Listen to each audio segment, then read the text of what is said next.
avec les personnes qui évaluent.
First team to launch their 1995 Championship Challenger is Jordan.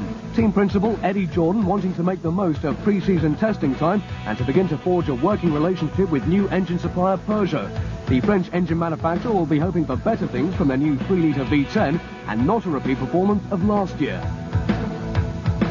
1995 sees another new team in Formula One, 40. Drivers are Brazilian new boy Pedro Diniz and the experienced Roberto Moreno.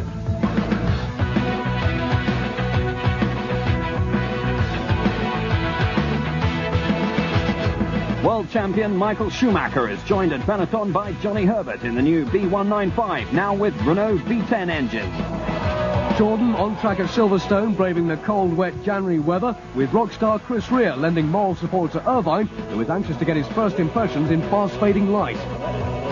Very cold, wet tyres, wet track, new regulations, there's no grip basically, but the balance is good, which is nice, but we're going to have to wait to see what that's like down in Jerez, but I'm pretty confident it's going to be good. And now, finally to reveal perhaps the worst kept secret in the sport, joining the team for the new season is the man who is far and away the most successful driver currently in Formula One. Please welcome the 1992 world champion, Nigel Mansell. Nigel is joined by Mika Hakkinen and 94 British Formula 3 champion Jan Magnussen, the team test driver, as the McLaren F1 road car substitutes for the yet-to-be-launched MP410. Ferrari launches are always big news, and the attendant press are kept on their toes through countless speeches before the car is finally unveiled. Ferrari president Luca de Montezemolo, team principal Jean Todt, and designer John Barnard. What you see before you when the cover comes off is, in fact, not the whole story. There will be more pieces that will go on before the car runs, and this is a deliberate attempt perhaps to restrict other people's wind tunnel times in investigating anything that we might have that's new, and probably the same goes for other cars, that they haven't actually shown us everything yet. And finally, it's the engine man's turn before the drivers pull back the covers in front of the world's press.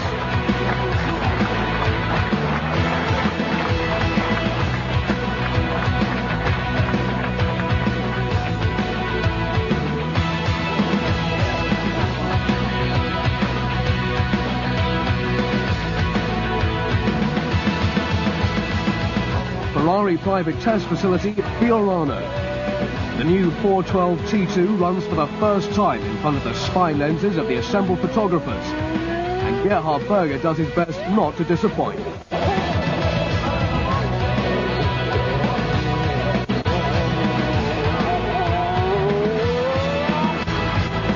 The Austrians' first impressions are positive but qualified.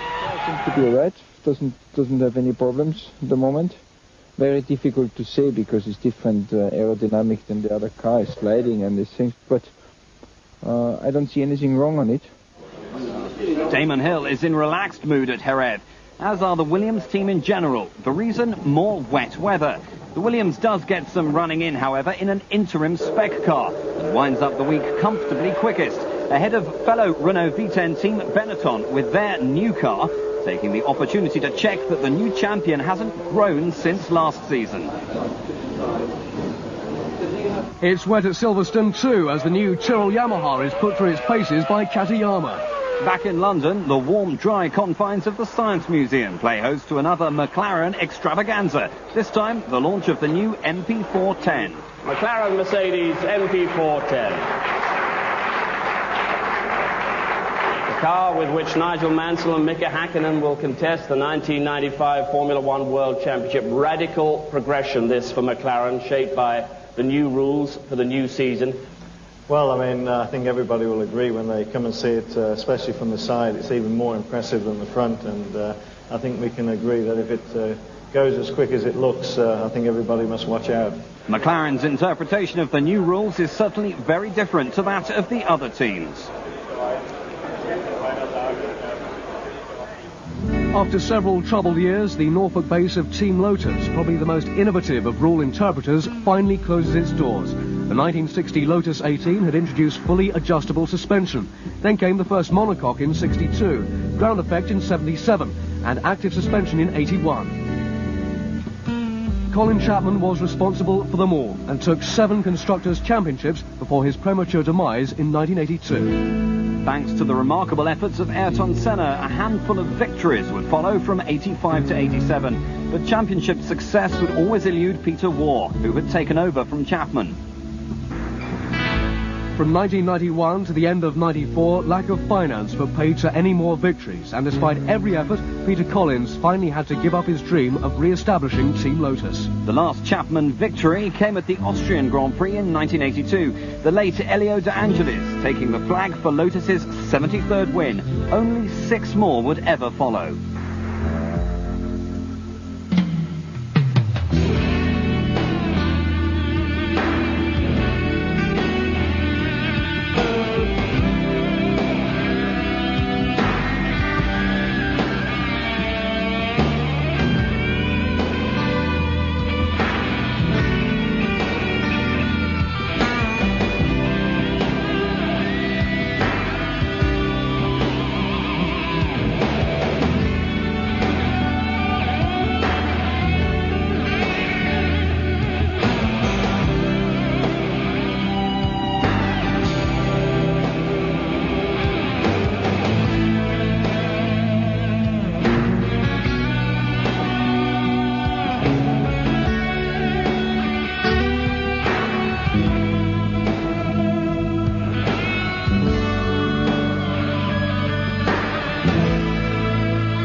The show must go on, however, and deep in the heart of London's Theatreland, the Lotus name has found a new partner in the Pacific team.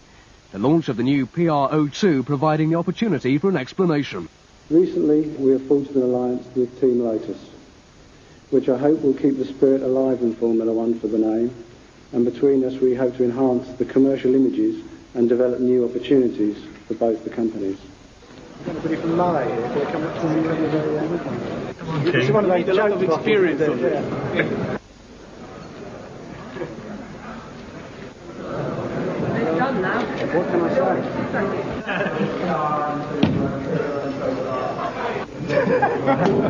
Yeah! Sorry about that. Pacific are somewhat out of practice when it comes to opening the champagne, but at Didcot not only are they well versed in the art, with the launch of the new car, expectations are high for 1995. I really am fully prepared for this year. I've spent a long time preparing myself, and I know that the Williams team have spent an awful long time preparing this car. The FW17 is the product of many, many hours work in the wind tunnel by Adrian Newey, and with the technical directorship of Patrick Head and all the people at Williams. They put in such a lot of effort into this car. It's going to be a race winner, and I fully expect to be a championship winner as well. You know, Adrian and the team have used some very interesting ideas to get round or to adapt to the new regulations, and if it goes as quickly as it looks, then we'll have a race winner. With both teams keen to get out on the circuit for initial shakedown runs prior to commencing a full test program at Estoril, we can take a look at the major changes for 1995. Last year's 3.5-litre engines have been reduced to 3 in an effort to cut power outputs, but the most visual changes are the look of the cars for 1995. Side pods have been increased in height to improve lateral protection for the drivers. Depth of the front wings and the front wing end plates have been reduced significantly. The overall height of the car is lower for 1995 too. And the rear wing assembly has been lowered substantially to reduce the amount of downforce available. Careful inspection of the underneath reveals a more significant step in the underside of the car. That is, in addition to the plank, which made its debut last year. From the side, we get a chance to see the improvements to the driver's cockpit safety. An increase in the amount of deformable structure at the front of the monocoque. Higher sides to the cockpit, as well as an overall elongation of the cockpit aperture, will improve both safety and driver comfort, particularly beneficial to taller drivers. For 1995, the teams are required to pass a stringent new set of crash and deformation tests. Not only are the monocoques subjected to a number of external loads, measurements are also taken to determine the effect on the inside of the cockpit, and the teams have to pass the criteria set by the FIA on all the tests.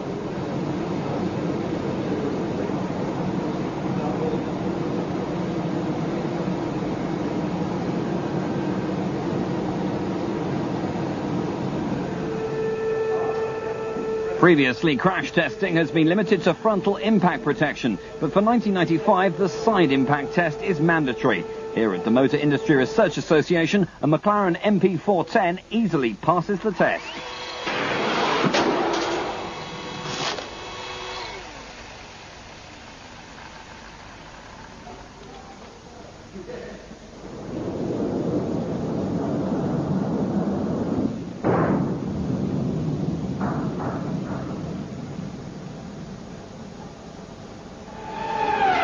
As for the drivers, Mika Salo lands a Tyrrell seat for 95 with just 2 Grand Prix experience. His first in a Lotus at Suzuka last year came by chance, and he was thrown in at the deep end. I think it was 6 days before the race, and said, do you think you can drive it next weekend with no testing and just go there? I never sat in a Formula 1 car in my life, but that's always what I wanted, so I said, yes, I know the circuit, I don't think it's the problem, I go.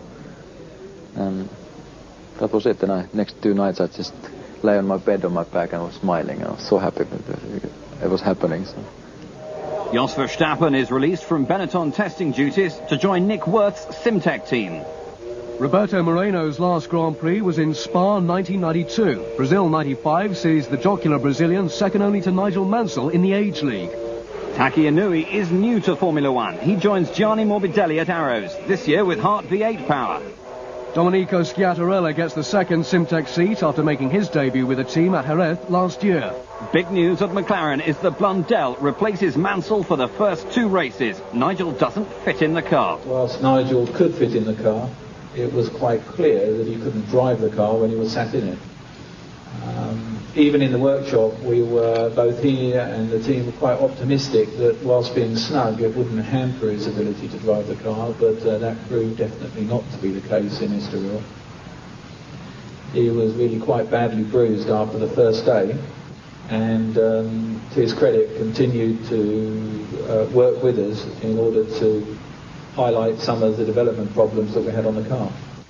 No one will forget the incident that decided the 1994 championship. Whatever your standpoint, a lot of questions remain unanswered. It's been very hard all the way. It was a terrific race, and all I can say is that it's over now, and it's a bit of an empty feeling, but I think I gave him a good run for his money, and he certainly was feeling the pressure because he ended up falling off the road. Can the champion sustain pressure? Is Hill capable of overtaking him on the track?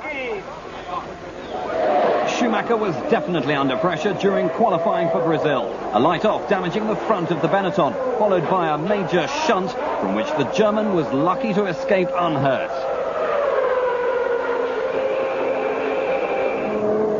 Nevertheless, he still managed to qualify on the front row alongside Damon Hill, 3/10 slower than the Englishman.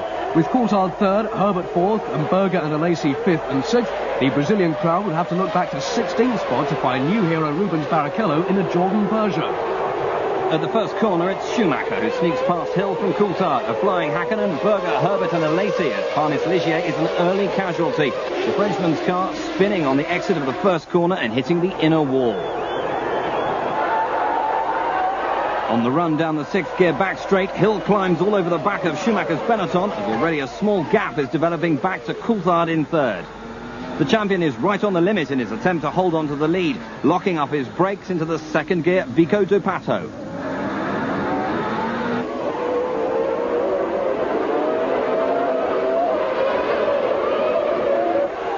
At the end of lap one, the order is Schumacher, Hill, Coulthard, Hakkinen, Berger, Alesi and Herbert. With Schumacher obviously holding Hill up, the chasing pack edges closer and Alesi finds himself being held up by teammate Berger.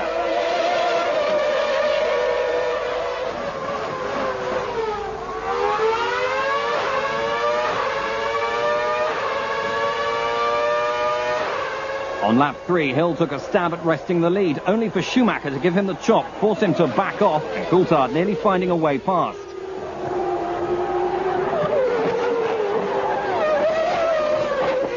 Lap 11 and Frenson's electrics expired. He'd been 12th. At the front, Schumacher was under intense pressure from Hill once more.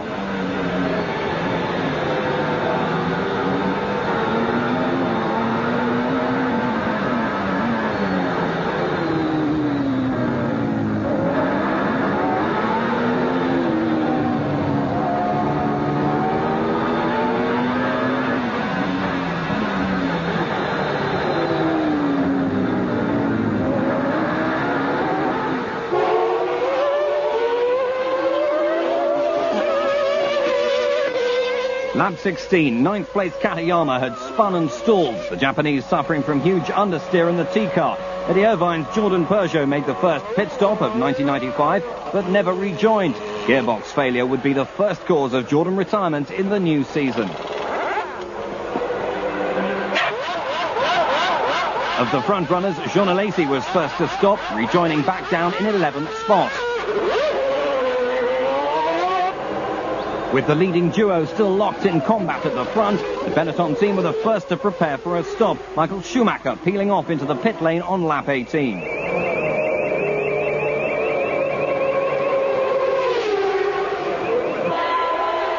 Williams were ready too, but for Schumacher things weren't good. He rejoined behind Berger's Ferrari, and the Austrian wouldn't be easy to pass. At the end of lap 21, Hill came in for his first stop. It was longer than Schumacher's, but with the German having lost time behind Berger's Ferrari, Hill would keep the lead.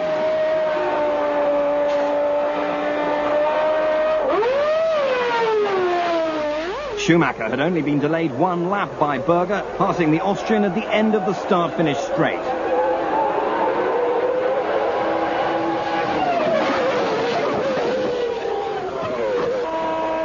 Hakkinen was in on lap 23 from second position, to the delight of Ron Dennis, the troublesome MP410 going much better than expected.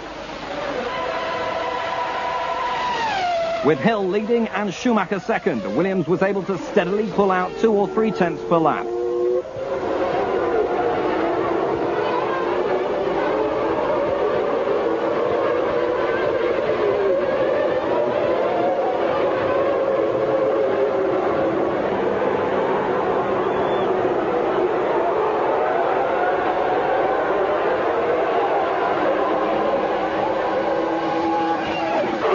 Berger pitted at the end of lap 27 whilst lying fourth, Gerhard having to endure the frustrations of a stubborn front wheel nut. It was enough to drop him back down the order.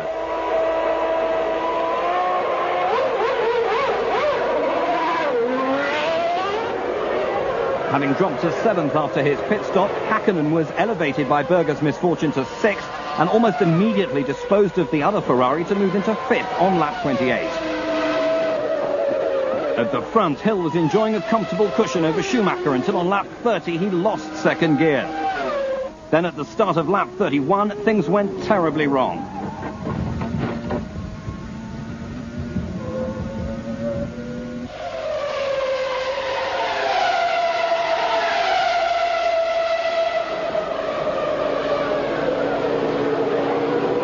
Frank Williams could only look on at the replay in the pit garage monitor.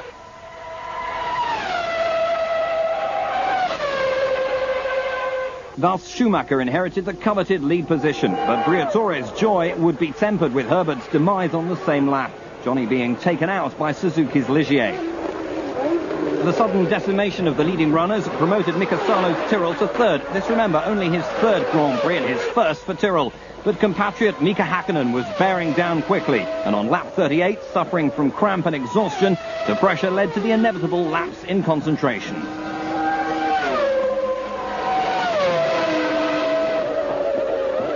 Coulthard had taken the lead when Schumacher made his 2nd stop, but on lap 45 it was Coulthard's turn and roles would be reversed. With Benetton on a 3-stop strategy, Schumacher still needed one more stop, which duly came on lap 52. Slick teamwork by the Benetton crew ensuring that Michael could get in and out without relinquishing his lead. Coulthard was some 8 seconds behind the Benetton and could do nothing to catch the champion before the checkered flag.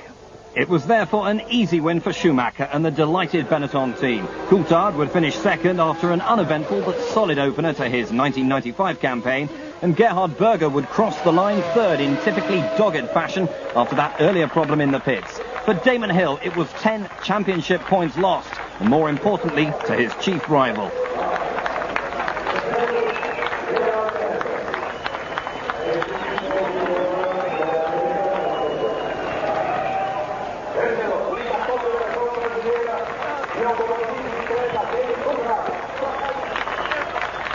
A good win then for Michael Schumacher to open his account for the new season. And further back, new boy Pedro Diniz had something to celebrate, the Brazilian debutant bringing his 40 home in 8th place in front of his home crowd. Later that evening, Gerhard Berger will be declared the winner, both Schumacher and Coulthard disqualified, the FIA having found their L fuel different to the registered sample after qualifying. I was very comfortably in the lead and looking very good for the race because I'd only done one stop and only had one more to do, and Michael had an extra stop to do than me, so things are looking very good. And then I lost a gear on the back part of the circuit, 2nd gear, and then coming into the 1st corner here, accelerating down the hill, and the gearbox, I think the gearbox seized up, but I'm not absolutely sure yet what happened. Echoes of Mansell in 91. Same corner, a gearbox problem eliminating him from an almost certain victory. Senna who collected the win that time, this time Schumacher. In no way I would have imagined I'm going to win this race. I was settled already for 2nd or 3rd position. During scrutineering, the fuel from a number of the cars was analysed. 2 of those cars were Schumacher and Coulthard. The fuel from those cars, it was found, the fingerprint of that fuel did not match the library analysis which we hold before the start of the season. The technical delegate of the FIA made this aware to the stewards of the meeting, and the stewards of the meeting found that the teams Mile 7 Benetton Renault and Rothmans Williams Renault were in breach of the regulations and therefore excluded them from the results. Despite the protestations of Elf, Williams and Benetton that the fuel was legal, their only recourse would be an appeal to the FIA. Benetton's Greg Field explains. Both Williams and Benetton have appealed against the exclusion, and now we're waiting for Elf to produce the correct analysis of the fuel. I'm confident that both will be reinstated in the race. On the 13th of April, the FIA International Court of Appeal duly overturned the decision of the stewards in Brazil, reinstating Schumacher and Coulthard, but not their manufacturer's points. Brazil marked Gerhard Berger's 80th appearance for Ferrari. He now joins Alboreto at the top of the list of drivers who have driven the most Grand Prix for the Scuderia. For the Brazilian Grand Prix only, Barrichello sported a new helmet design in deference to his late compatriot Ayrton Senna. More than a decade on, Formula One returns to Argentina for round 2 of the championship, and a chance for the nation's last Grand Prix star to get back behind the wheel of an F1 car, Carlos Reutemann, still capable of displaying his skills in a 1994 Ferrari 412 T1.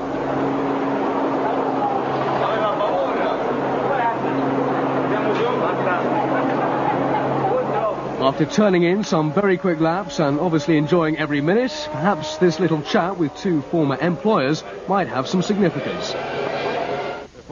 Argentine President Carlos Menem was an interested visitor despite the loss of son Carlos Jr. in a tragic helicopter accident. If the Formula One has returned, that gives us great credibility. When it left, it's because we didn't have any more credibility in the country. Now Argentina is back in race and we are very proud. The President presented David Coulthard with the Carlos Menem Jr. trophy in honour of his pole position, Coulthard's first in Formula One. The Scot had dominated qualifying ahead of Hill and Schumacher, with Irvine 4th, Hakkinen 5th, Alesi 6th and Salo up in 7th. At the lights, Coulthard made a flyer of a start ahead of Hill and Schumacher, but it was nothing on Frentzen, up to 5th from 9th with Hakkinen just in front and Irvine right behind.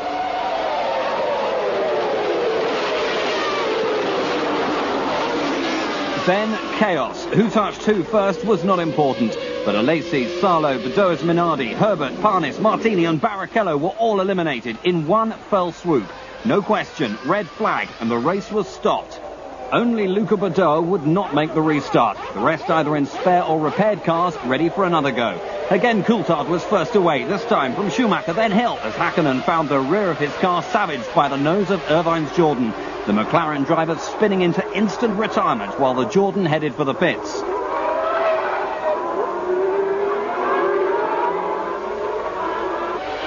At the front, Coulthard was sprinting away from Schumacher at Hill, with Salo, Alesi and Frentzen a long way back from the leading trio.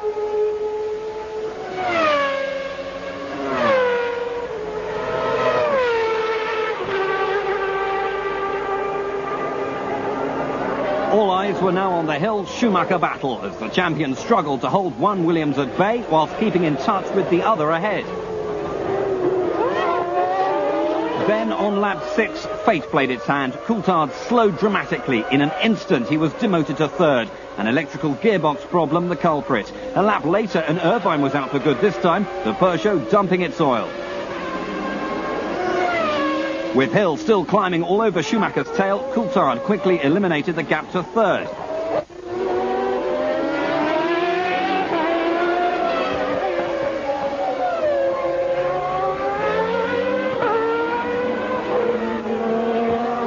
Lap 9 and Blundel's McLaren was in trouble. Running in 8th place, the Mercedes split an oil cooler and the V10 expired there and then. Lap 11, Hill damaged Schumacher into the first corner and was through into the lead. The extent to which Schumacher had been holding him up was immediately noticeable.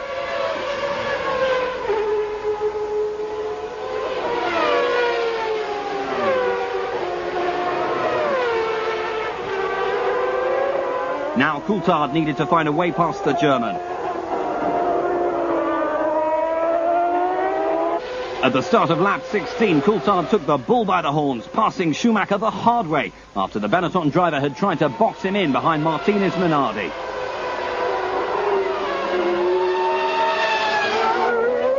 The same lap, Hill came in for his first fuel tyre stop.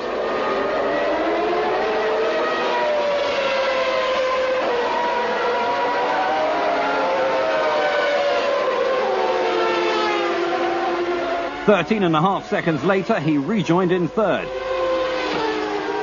But Coulthard's race was over, not even a lap after passing Schumacher. Mechanical gremlins had struck and his impressive weekend came to a premature end. Schumacher was thus back in the lead, while Coulthard was left wondering what might have been.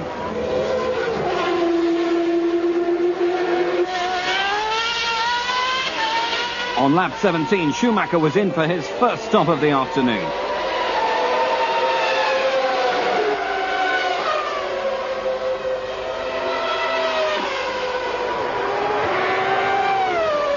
7.4 seconds was much quicker than the Williams had managed, but not enough to avoid losing the lead to Alesi and second place to Hill.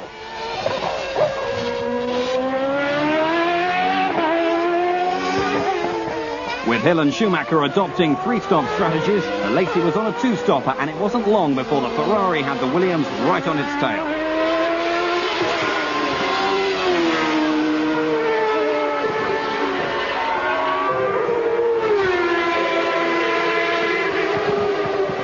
When Alesi headed for the pits on lap 26, Hill took over the lead, which he would keep for the rest of the race.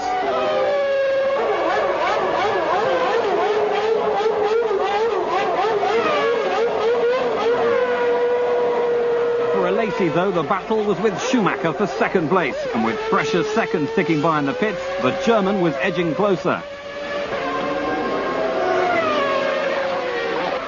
Cutting it uncomfortably fine, Alesi rejoined, his second position intact, but only just. Schumacher couldn't find a way past and would stay in third. Further back, Johnny Herbert had quietly moved his way up to fourth place in the second Benetton by lap 33. Alesi was safe in second, but still pushing hard. Whilst for Damon Hill, he had lapped the entire field up to Schumacher in third before the finish.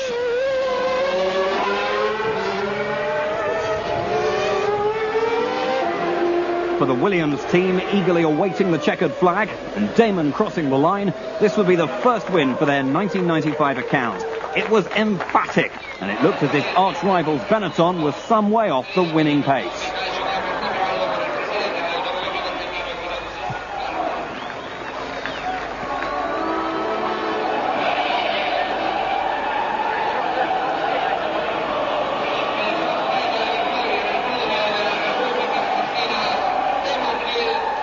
It had been a good return to Argentina, and Carlos Reutemann, here with the president's daughter, must have had many thoughts during the race.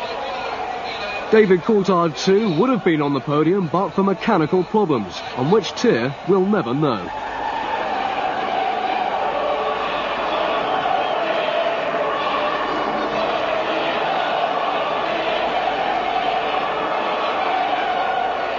But the day belonged to Damon Hill. Alesi was a competitive second, and for a change, Schumacher wasn't smiling. I'm really delighted. 10 Grand Prix victories. It's great to break into double figures, and it just gets better. And it's great also to break your duck for the 95 season.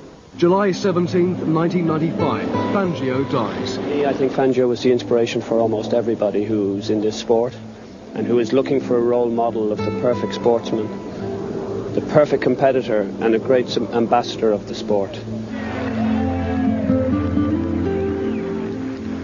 I know that Senna, with whom I was close friends, had the most tremendous regard for him. And one of the thoughts that came in my mind when I heard it this afternoon was that there are two giants who have left us in the last 18 months.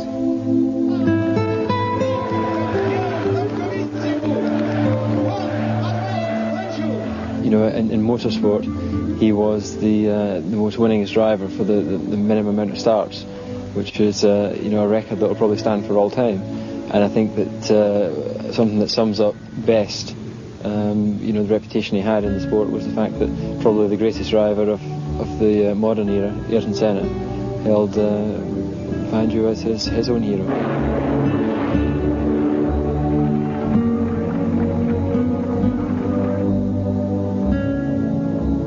Perhaps I can best explain. I saw Ascari, who was, I think, one of the greats as well, at Bari. He came around this corner in a real power slide, and he just touched the straw bale and went on. And every lap he was doing this. Fangio came round in the same race, same sort of speed, same sort of power, but he didn't touch the straw, but he just flicked the straws. And to me, that just showed me the difference between just nudging it, I don't mean badly, just nudging it or just whispering it. And the skill that Fangio would drive, or the precision, was, I think, what set him apart. That, together with all the other things that go to make a great driver, I mean, obviously concentration and so on, but he was quite an exceptional driver.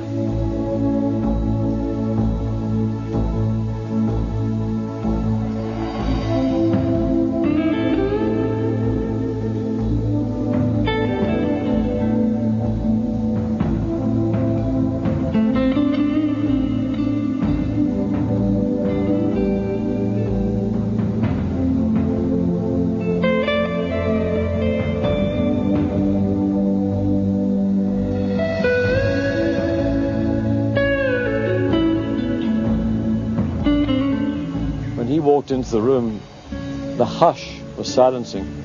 The man had such presence. He was just such a special person. And of course, to motor racing, the only man to win 5 world championships. Still the greatest competitor in the history of Formula One.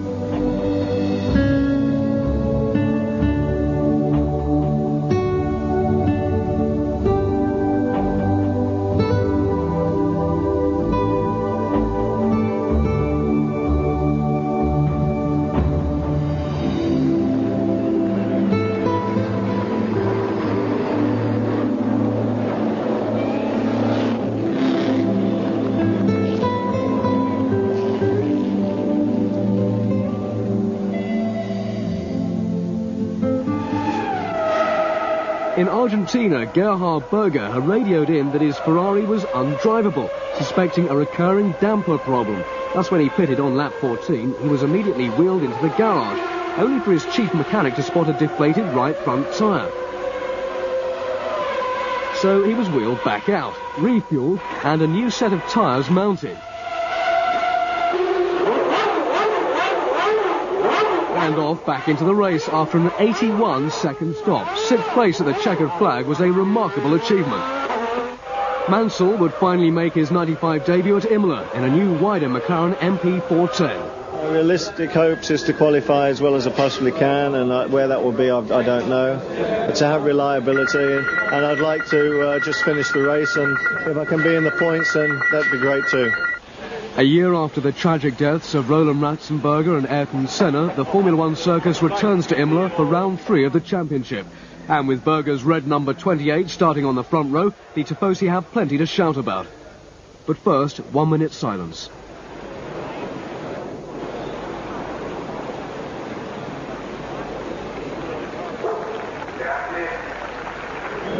Last year's winner, Michael Schumacher, had secured pole position. Berger on 2, Coulthard 3, Hill 4 and Alesi 5. At the green, Schumacher made the best getaway on a damp track. Formula One returnee Nigel Mansell made a poor start and lost several places. Schumacher led Berger into the new Tamburello chicane.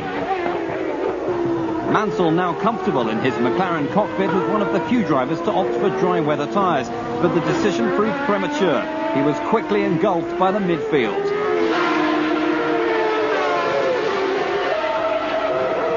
So initially a Benetton led a Ferrari just as it ended last year. The backmarkers were to play an important role in the race. Schumacher dealt efficiently with Luca Badoa, but Berger almost stumbled upon the young Italian as they lapped him for the first time.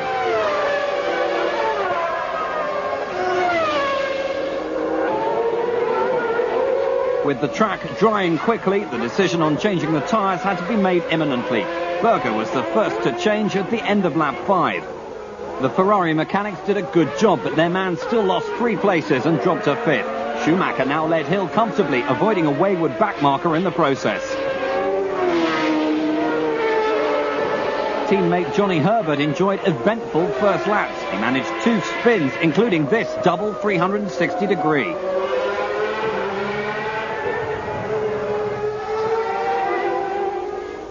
After 8 laps, Schumacher led the Williams of Coulthard and Hill, with Berger and Alesi a little farther back. Lap 10 and Herbert was in, but couldn't stay. Schumacher was in the pits just meters behind, and the team couldn't accommodate them both. Hill followed Schumacher in, promoting Coulthard into the lead.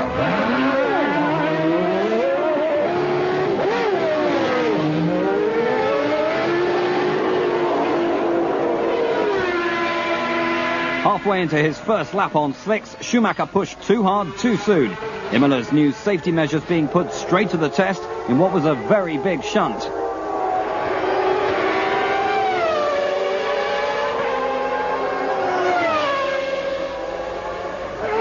The drama promoted Berger into the lead, to the delight of the crowd. Behind the Austrian, Hill was second, while Coulthard and Alesi fought a fierce private battle for 3rd place.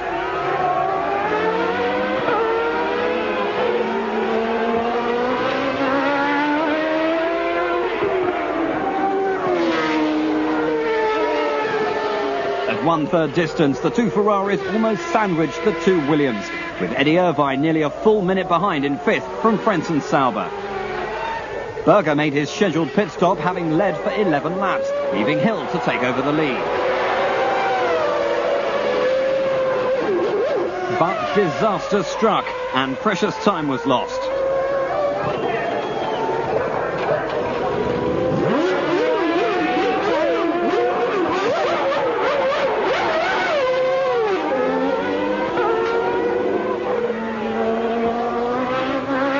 Front, Hill was under pressure now from Coulthard and Alesi.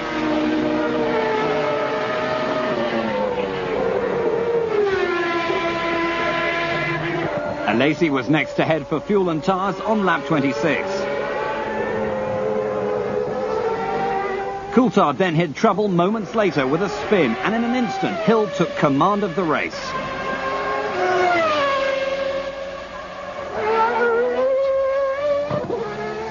The young Scot recovered and headed for the pits and a fresh set of tyres.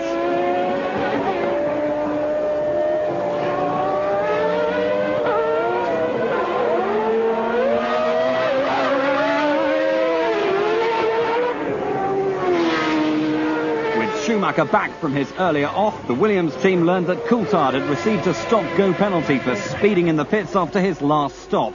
This would almost certainly cost him his second place, if not more.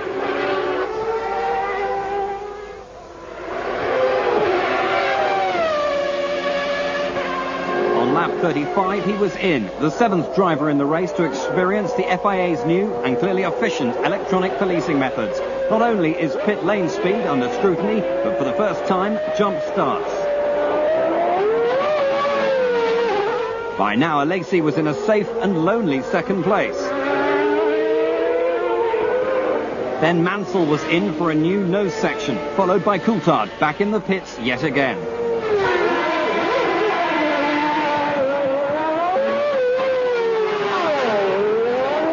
Berger was running third.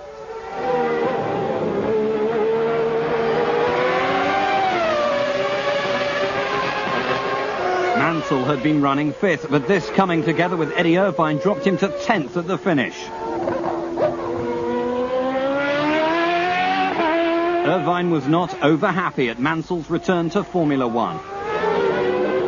Despite what was going on behind him, Hill was controlling the race with ease, firmly on course for his 11th Grand Prix win and the 2nd of 1995. In the closing laps, Berger's third place looked under some threat from a recovering Coulthard, and he was forced to up his pace, putting in the fastest lap.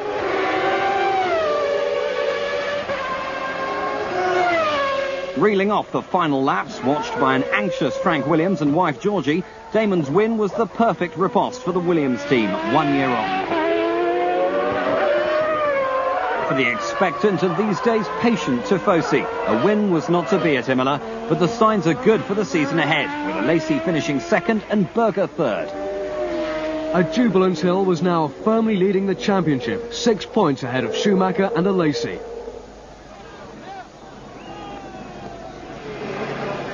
Coulthard was an eventful and eventual 4th, whilst Mika Hakkinen saved some McLaren pride with 5th place, and Heinz-Harald Frentzen scored another point for the Sauber team in 6th. There were 14 finishers in the end, more than many expected in this gruelling race.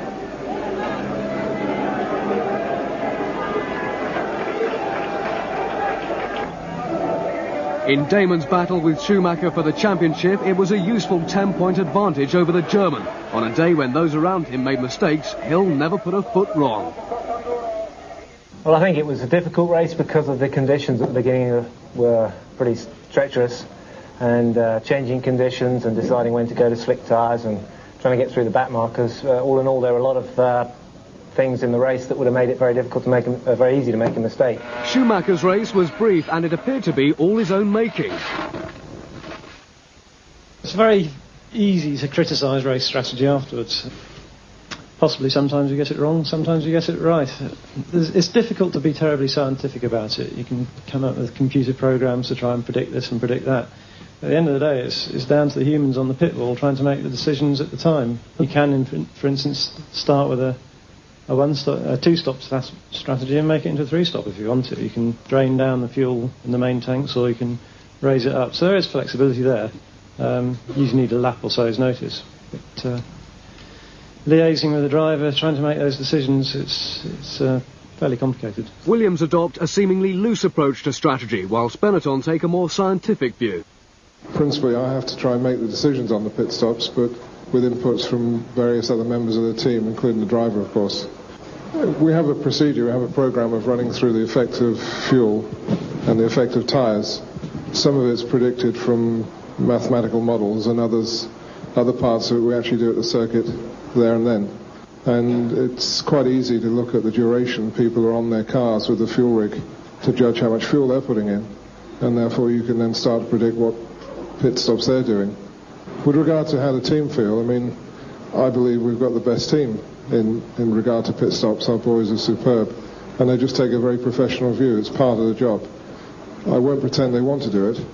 I don't think any of them enjoy refueling, but that's the task that's in front of them, and they get on with it in a professional way and accept it. While Schumacher would go on to win 8 more races in '95, Hill would win only 2. I think generally once you start on a strategy, you tend to stay with it.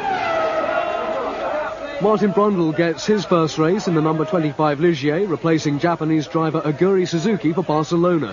While Olivier Panis keeps his seat all year, Brundle and Suzuki will be in and out on numerous occasions. When and where, we'll keep you informed. A huge crowd greeted the 5th Spanish Grand Prix on the Catalunya track. Would Michael Schumacher bring an end to Damon Hill's winning streak?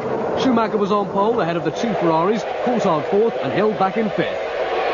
Seen here through Eddie Irvine's camera, Coulthard makes a dreadful getaway, losing ground to Hill, Irvine and Hakkinen. Schumacher makes no mistakes and leads securely into the first corner ahead of Alesi. Hill's next up, followed closely by the other Ferrari of Gerhard Berger. Alesi's start was a scorcher, but he couldn't make up the ground Schumacher had from pole.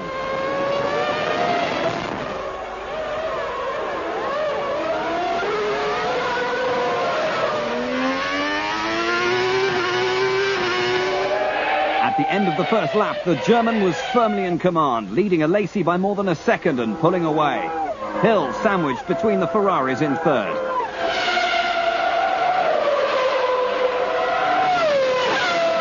Having disposed of Hakkinen, Coulthard was now battling for 5th with Eddie Irvine. The extra power of the Renault V10 allowing him to complete a bold move at the beginning of lap 7.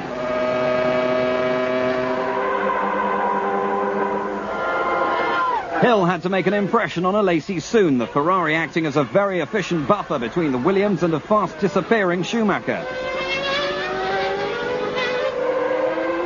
10 laps in, and the second place battle was now some 7 seconds behind the leader. Would Hill act now, or would he wait for the pit stops and resolve the problem of passing Alesi with a quicker stop?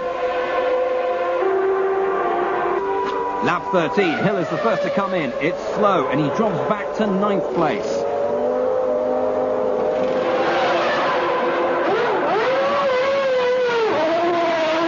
All signs are that Hill's on a 3-stop strategy, and expectations are that Schumacher is too. Coulthard is next, but the Benetton stays out.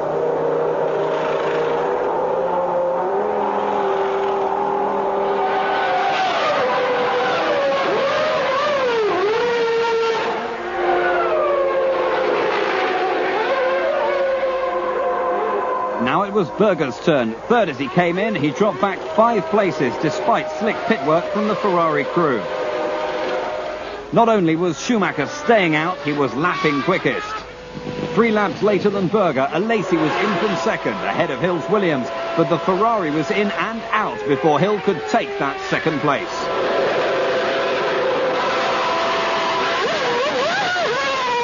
On lap 19, Mansell pulled into the McLaren garage and retirement. Twice winner in Barcelona, the former champion was less than happy with the handling of the McLaren, having earlier traversed one of the gravel traps.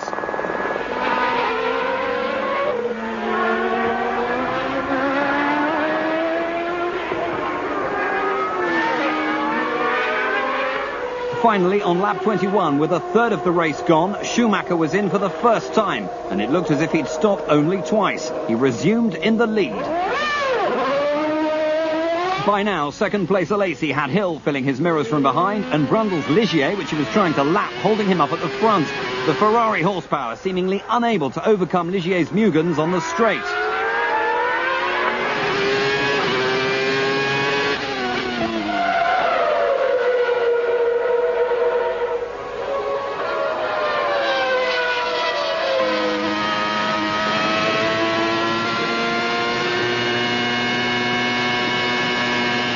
On lap 26, the explanation for this apparent sluggishness came in a plume of white smoke.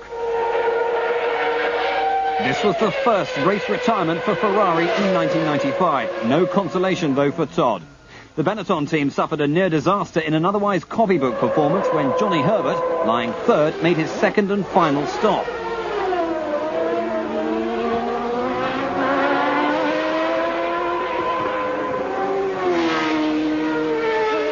Incredibly, no one was hurt. Even the jack was undamaged when retrieved from the end of the pit lane.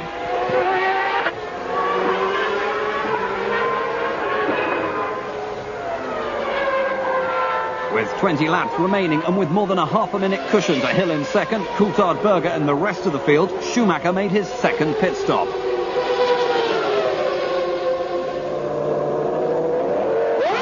The Jack stayed with the mechanic this time, and Schumacher rejoined still ahead of a charging Hill, who closed to within 3.5 seconds, setting the fastest lap in the process.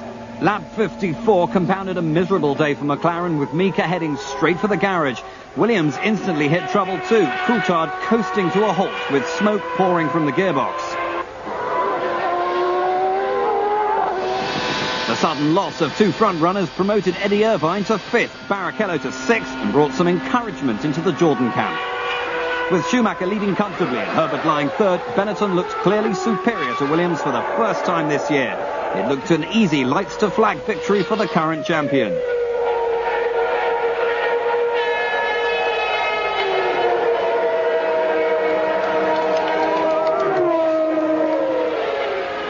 But last-minute drama. Herbert had snatched second place after passing Hill less than a lap from home. A very frustrated Hill crawled over the line in 4th place. Faulty gearbox hydraulics having caused a spin. So, Schumacher's back. Johnny Herbert scored his best ever finish, and it's 2 wins apiece for Schumacher and Hill.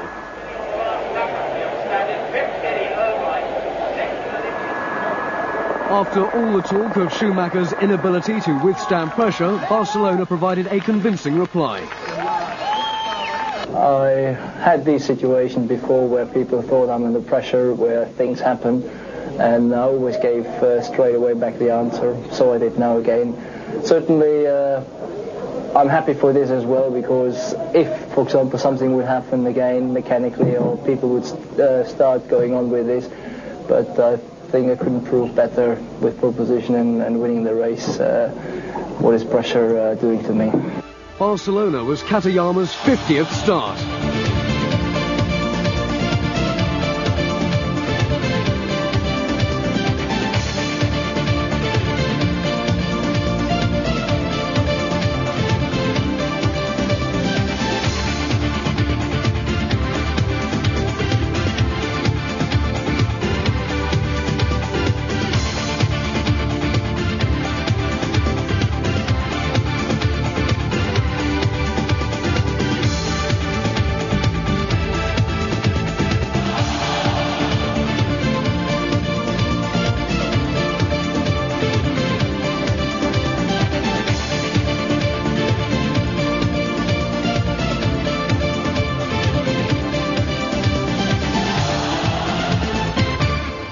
If you put David and Johnny and myself in a room together, we could have a good laugh, you know. If you had Michael there, I don't think Michael would share the same sense of humour. Maybe, I don't know. After Barcelona, Nigel Mansell had enough. Both he and the team concluded, unless irrespective of the performance of the team and the car, he could give 100%, and he wasn't really being honest to himself or the team. And in those circumstances, it was better not to continue the relationship. Carl Wendlinger was officially being rested by Sauber and will be replaced by Williams test driver Jean-Christophe Bouillon in Monaco. Basking in the Mediterranean sunshine, the tiny principality was hosting its 53rd Grand Prix. Hill had taken pole ahead of Schumacher and an impressive Coulthard. Hill got the start he needed, beating Schumacher off the line, but further back, chaos threatened. Alesi was squeezed towards the barrier by Coulthard. The two collided, causing mayhem. Berger was instantly eliminated too. Both Ferraris out at the first corner. In the ensuing traffic jam, Barrichello managed to maul teammate Irvine's front wings. It was disbelief at Ferrari.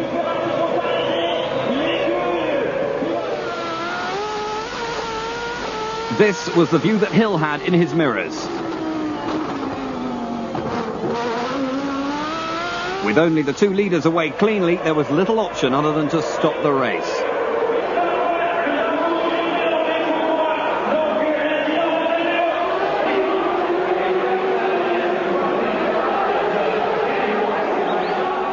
Ferrari had their work cut out, both drivers needing spare cars, a Williams for Coulthard and numerous repairs and replacement parts at Jordan.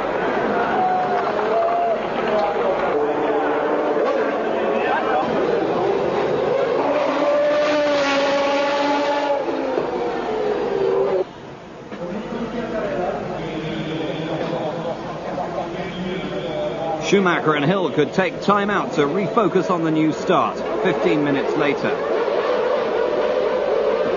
At the green light, Hill again outgunned Schumacher, but further back, no less than 6 cars were caught jumping the start.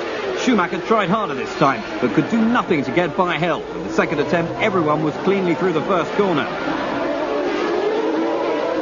Although Hakkinen and Herbert did come close.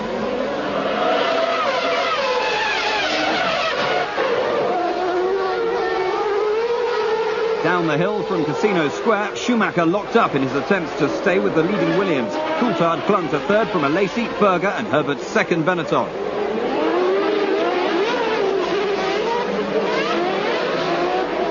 Schiattarella could only watch, both Simtex out of the running.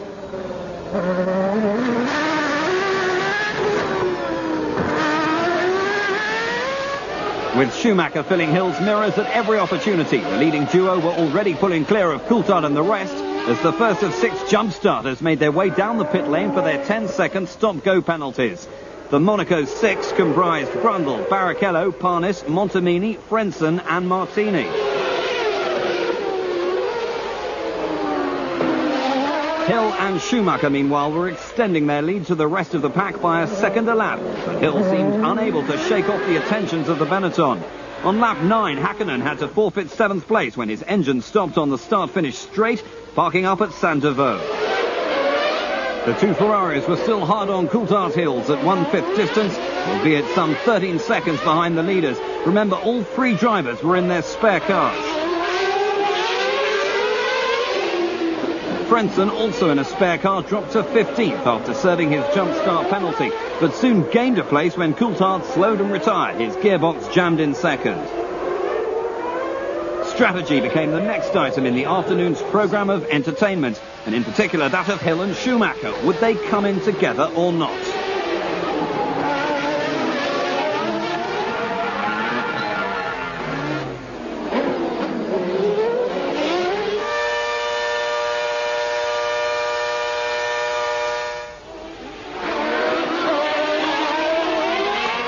At one stage, Hill was more than 2 seconds ahead of Schumacher, but the advantage melted away as they got entangled with the back markers.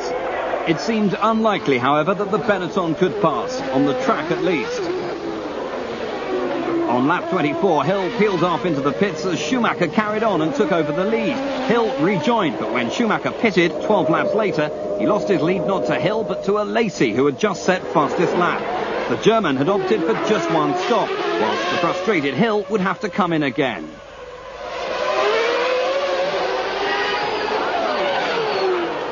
Suddenly, Alesi was eliminated in this tangle with a lapped Brundle. Jean Todt could do nothing but watch. Berger chose Hill's strategy and pitted twice, out of contention for victory, but on course for third place. Jean Alesi was not a happy man. And neither was Frank Williams. Ron Dennis, on the other hand, had some cause to be satisfied. Mark Blundell, deputising for the departed Mansell for the 3rd time this year, was heading for 5th and 2 World Championship points. Sauber driver Frentzen was looking at 6th spot after a troubled weekend and that earlier stop-go penalty.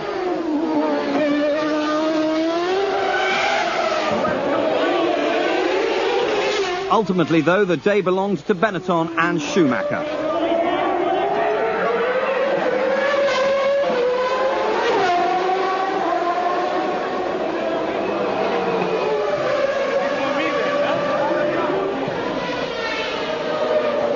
It was Renault's first win in the Principality after 16 years of trying. For Damon, disappointment, second place and a missed opportunity to add his name to the trophy his father Graham won 5 times. Schumacher had dominated the race and scored his second consecutive win in the championship to make the score 3-2 in his favour. Berger enjoyed his 4th podium finish in 5 races, and Johnny Herbert followed up his fine second in Barcelona with 4th in Monaco. Grand Prix debutant Jean-Christophe Bouillon finished 8th in his Sauber. Things had looked so different at the post-qualifying press conference. I'm very confident because I felt like the car, the way I had it, I could drive it for 80 laps or so well enough. You know, it was comfortable to drive like that, and that's vital. I'm not too pessimistic. The gap we see now in qualifying will certainly not the gap we're going to see tomorrow, and I just hope we turn it around to another gap. Incredibly, Hill was nearly a second faster than Schumacher in qualifying. Yet on race day, the Benetton driver had clawed back that time and more. Hill and Williams have been beaten on all counts. I think that I'm bitterly disappointed not to win here because I thought the car was very good in qualifying, and unfortunately in the race the car didn't match up to the way that it behaved in qualifying. And I can't really explain why that should be. But Michael drove a fantastic race, and again Benetton did a better job of the strategy, and you have to respect that and congratulate them on a fantastic achievement. Monaco marked the last Grand Prix for Nick Worth's Simtech team. Lack of funds cited as the reason after a passionate last-chance plea to his sponsors. Domenico Schiattarella scored the team's best result of 95 with 9th place in Argentina, and Jos Verstappen had been lying 6th in the same race before retiring with gearbox problems. The tunnel's a particularly interesting case actually, because the tunnel, you have a roof. The tunnel roof actually affects the aerodynamics of the car because the upwash off the rear wing is deflected by the tunnel roof, and that actually causes a special problem because we tend to lose rear downforce in the tunnel. And although it's flat, it's not comfortably flat for the drivers. To Montreal for round 6 and the Gilles Villeneuve circuit. Birthday boy Alesi was hoping to do the honours for Ferrari from 5th on the grid. In front were Berger, Coulthard, Hill, and on pole, Schumacher. Schumacher didn't make the greatest of starts, but held his position, as did the rest of the top 5, from Herbert, Hakkinen, Barrichello and Irvine in 9th.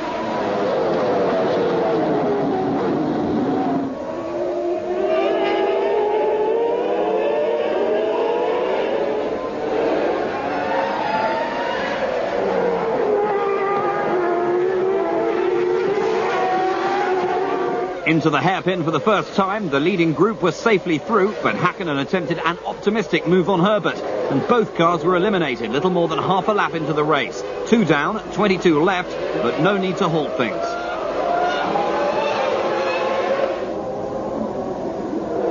Less than a lap later, Coulthard lost it on a wet patch under the bridge and skated off, leaving his 3rd place to the battling Ferraris, who were lucky not to become entangled in the Scotsman's departure. Lacey managing to steal 3rd place in the process.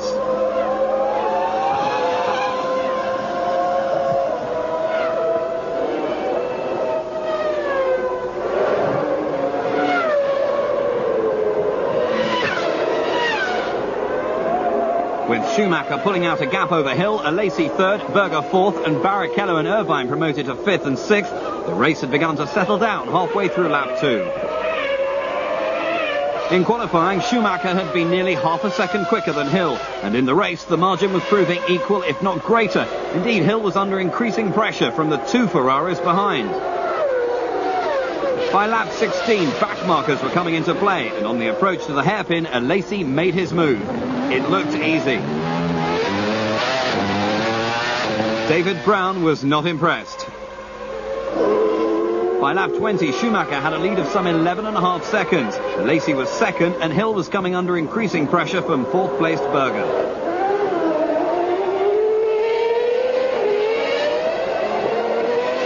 On lap 26, Berger saw his chance and squeezed through in an audacious move that saw him take 3rd place at the most improbable passing place on the whole circuit.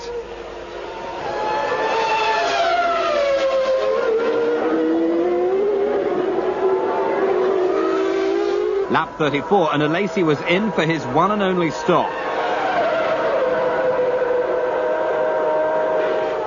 Hill had chosen the same lap. And so had Jordan for Barrichello. Alesi would rejoin in third.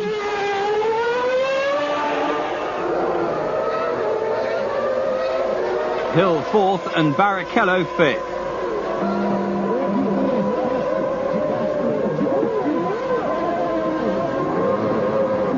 Berger was due in on lap 35, but the Ferrari, which had briefly moved to second place, was coasting. Number 28 had run out of fuel, and the Austrian was lucky to have enough momentum to eventually make it back to the pits. He would drop down to 8th.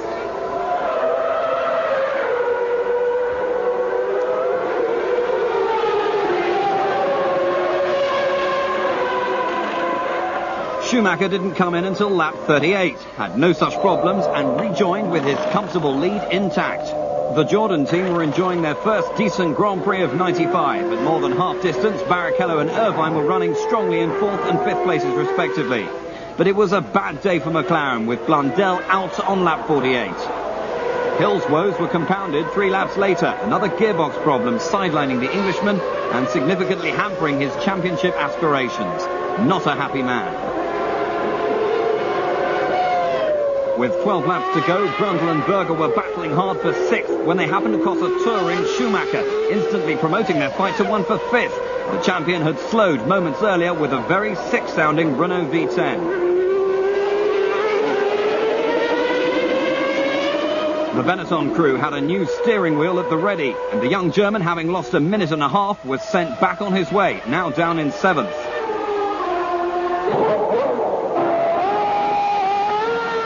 With 11 laps remaining, Ferrari number 27 had taken the lead. Jordans were running 2nd and 3rd, Harness 4th. The battle for 5th was still unresolved until...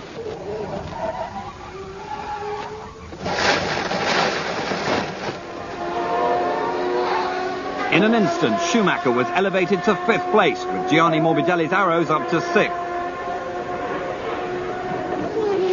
With 2 laps to go, nothing else now mattered. Only a few miles separated Alesi from his first win in 91 starts. For the Canadian fans, for the Tifosi back home, for Jean Todt, for Ferrari, and most of all for Jean Alesi, the checkered flag couldn't come soon enough.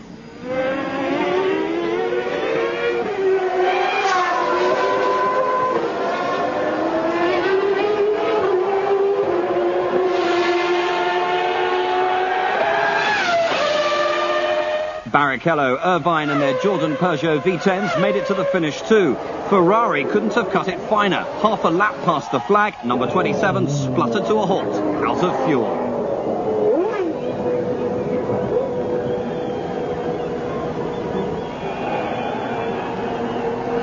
There hadn't been a happier podium for a long time, and Alesi, celebrating his 31st birthday with his maiden victory, was now in the championship chase, only 5 points behind Hill and 12 behind Schumacher. For Damon Hill, Canada was a disaster, but luck cushioned the blow to his quest for the championship. A 10-point advantage was reduced to 2 when Schumacher's Benetton spluttered 12 laps from home, robbing him of almost certain victory.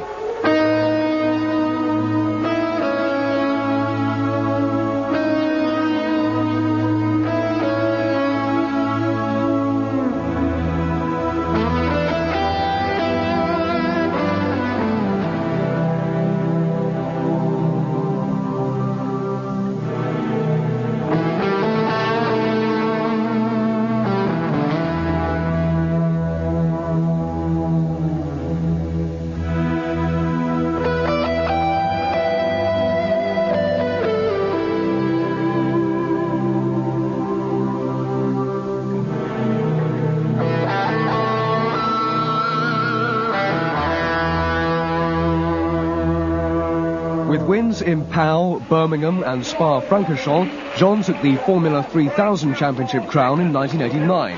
Catching the eye of Ken Tyrrell, he was given his big break mid-season at Paul Ricard as replacement to Alboreto and finished a brilliant 4th.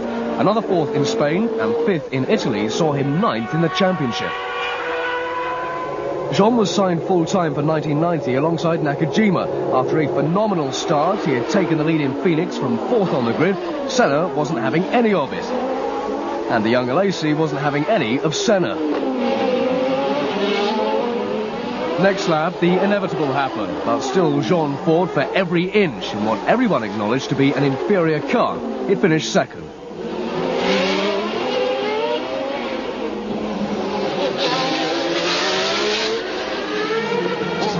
With another second in Monaco, again to Senna, Alesi was earning a reputation as a tough, if emotional, character.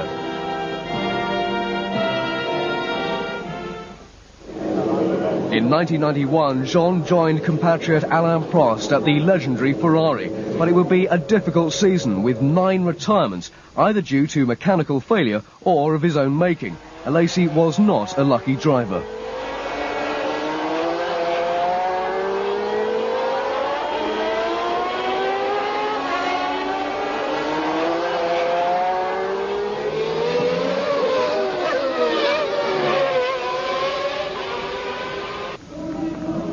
Three third places were the highlights for him, whilst his aggressive style was the highlight for the crowds. 1992 and year 2 of what would go on to become a 5-year stint with the Scuderia. A spate of retirements and ill fortune continued unabated.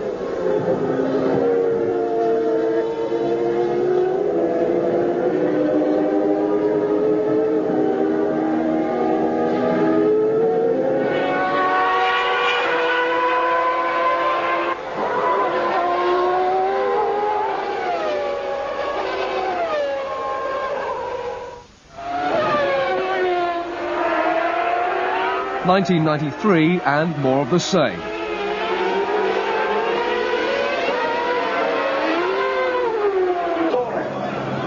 The one highlight being a podium finish at Monza in front of his beloved and much adoring fans, the Tifosi. 1994 was a better year for the Frenchman, with podium finishes in Brazil, in Canada and at mid-season in Britain. And then, following that epic battle with Mansell in Japan, came another.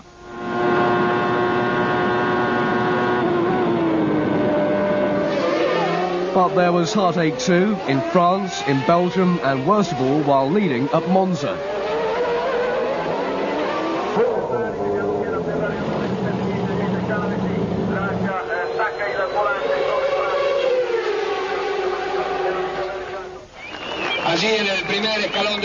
Year 5 at Ferrari started with 5th in Brazil, was followed by 2nd in Argentina, then 2nd in San Marino, and now after 91 Grand Prix, 1st in Canada. Then it was back across the water to round 7, Manicourt. Damon Hill had qualified on pole position, and Schumacher, Coulthard and Alesi. Surprise performers were Barrichello 5th and Parnis 6th. Barrichello, however, would earn himself a 10-second start penalty and ruin his best qualifying performance of the year. At the lights, Schumacher shot across Coulthard's bow but stayed behind Hill, who got away cleanly from his pole position.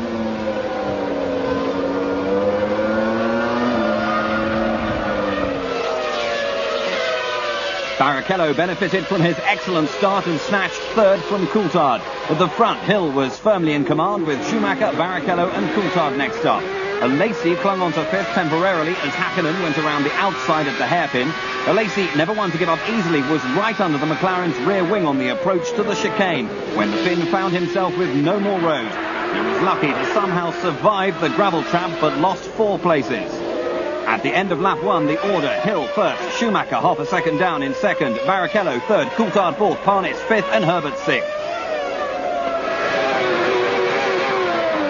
Into the hairpin for the 3rd time, and Alesi, deciding he'd been behind Herbert for long enough, made a lunge inside the Benetton.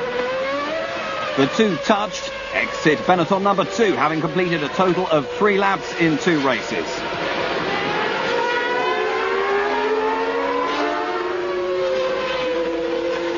Jump start penalties. Barrichello receiving 10 seconds for his misdemeanor.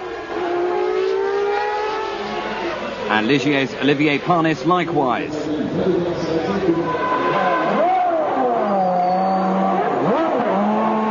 The Frenchman was plainly incensed and impatient. Having both lost some 6 positions, they rejoined in the thick of the midfield. Hill was still in the lead, but Schumacher was never more than a few tenths behind. The German clearly playing a waiting game. Lap 12, the 2 leaders approached Roberto Moreno to lap him. Hill appeared slightly hesitant and Schumacher had a run-up, but the Briton was wise to the manoeuvre, moving across to pass Moreno's 40. The German was boxed in. He had to back off and the toe was lost. Hill first, Schumacher second. No change at the front yet.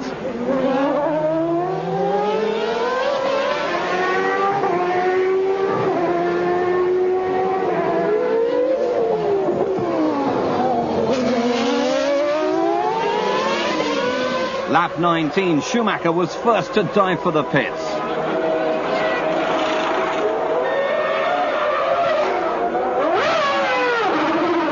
Two laps later, Hill's turn.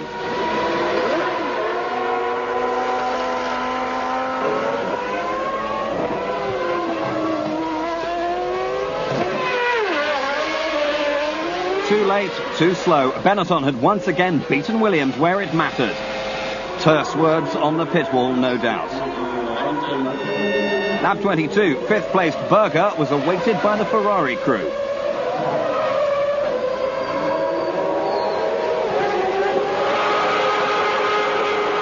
Some 40 seconds were lost, and with it any chance of points at the finish. Gerhard would rejoin back in 17th spot. Schumacher was already more than 10 seconds ahead of Hill by half distance. With Brundle in 3rd from Coulthard, Alesi and Barrichello. Brundle would slip back to 4th, however, after his 2nd stop of the afternoon, promoting Coulthard back up to 3rd. Mika Häkkinen's McLaren and Olivier Panis Ligier were embroiled in a battle for 8th as the clouds began to muscle in on the action. Would there be another factor determining the outcome of this race? With the crowd reaching for their umbrellas and the next wave of pit stops due, tyre strategy would be vital.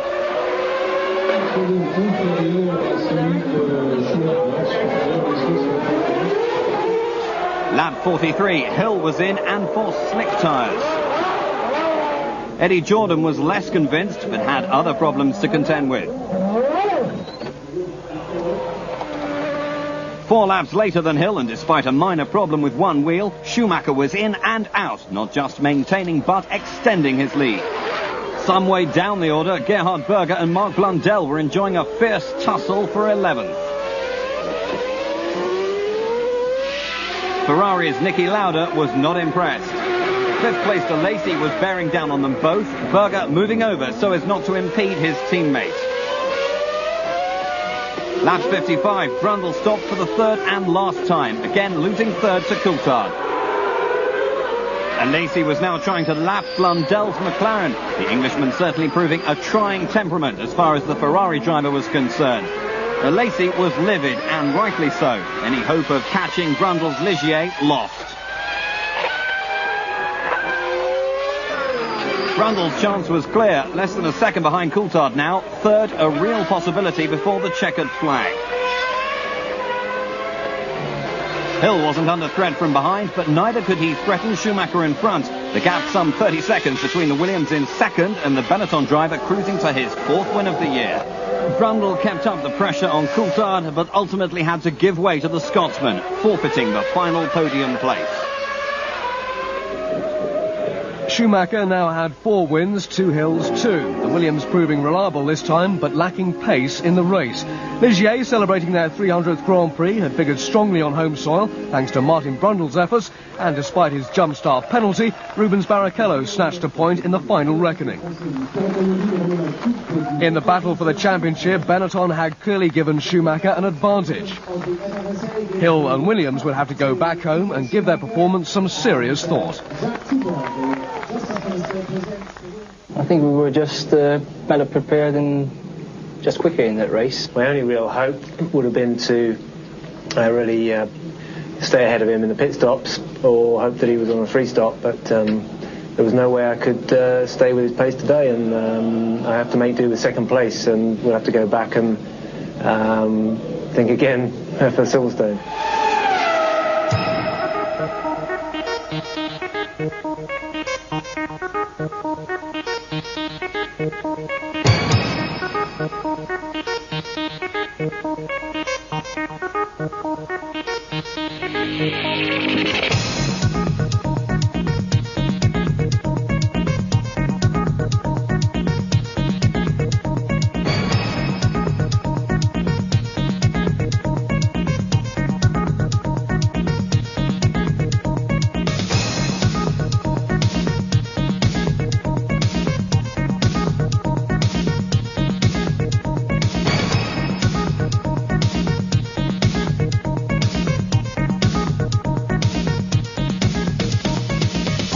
They arrive by helicopter, by plane, by car and on foot.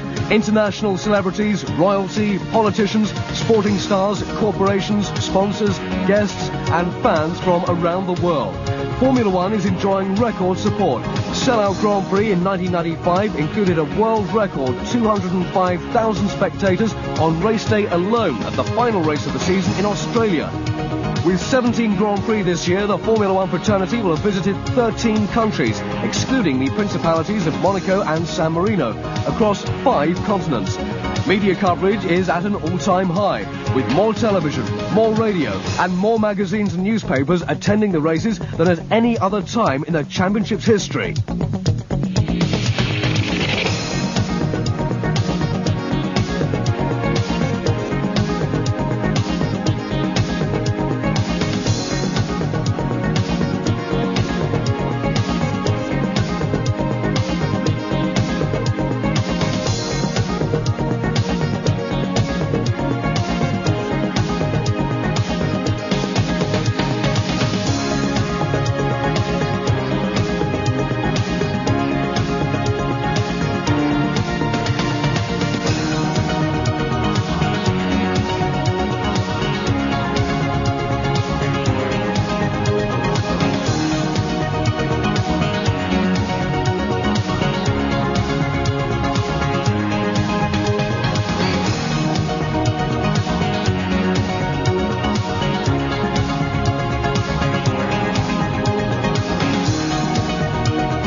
Massimiliano Max Papis replaces Gianni Morbidelli at Arrows for round 8, the British Grand Prix at Silverstone.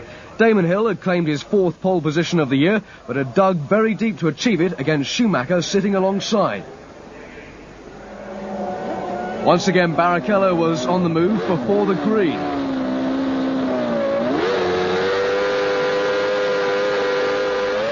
At the green, Hill managed to get away first, but all eyes were looking further back to Alesi making a stormer from 6th beneath the pit wall.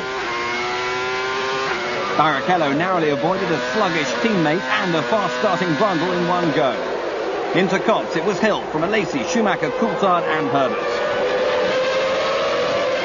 Alesi would hold on Schumacher and Briatore knew it. So at the end of lap 1, Hill was almost 2 seconds clear of the German and Alesi was in between. Coulthard still 4th, Herbert in 5th and Hakkinen 6th.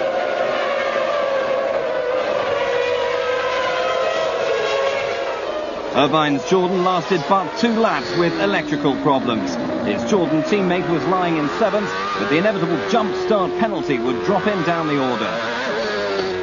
Not content to relinquish his 2nd position, Alesi was giving Hill the opportunity to pull away at the rate of a second a lap. At 1/3 distance, the first round of pit stops loomed. Coulthard, the first of the leading bunch to make his stop, dropping him to 8th.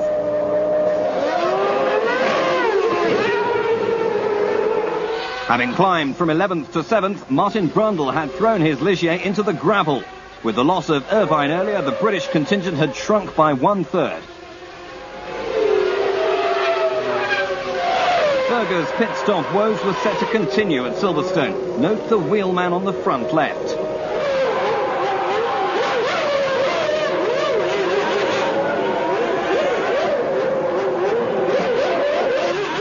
Lap 20, Hakkinen's McLaren retired with electrical failure and Berger's Ferrari, courtesy of the wheelman on the front left.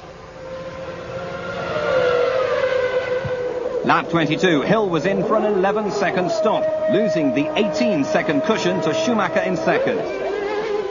Positions would be reversed and Damon would rejoin 10 seconds behind.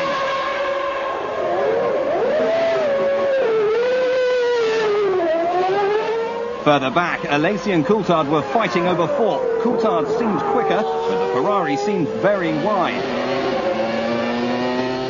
Max Papis' debut lasted until lap 28.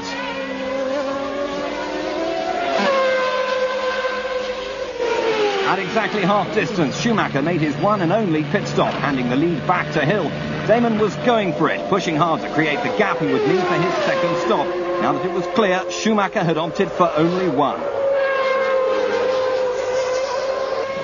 Alesi was first in for the second stoppers, relinquishing fourth to Coulthard.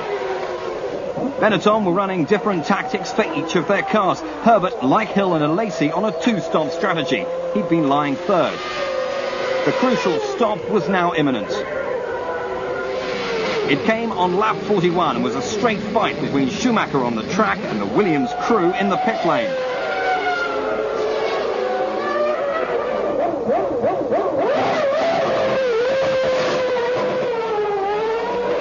Too late. With Hill having to stick to the pit lane speed limit, Schumacher out-dragged him along the start-finish straight and into the lead. We would now be set for a battle royal. Similar fuel loads, but Hill with a tyre advantage, at least for half a dozen laps or so. Hill had to make that advantage count. In 4 laps, Hill was right on the German's gearbox. Lap 46 was the chosen moment. Through Bridge and into Priory, there was a whiff of a gap left open by Schumacher.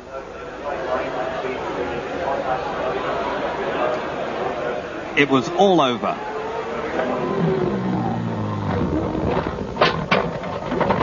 Hill was out, Schumacher was out, neither was happy.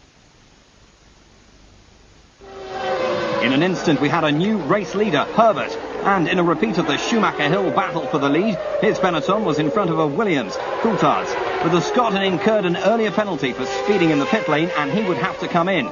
It didn't prevent him from attacking Herbert first, and passing.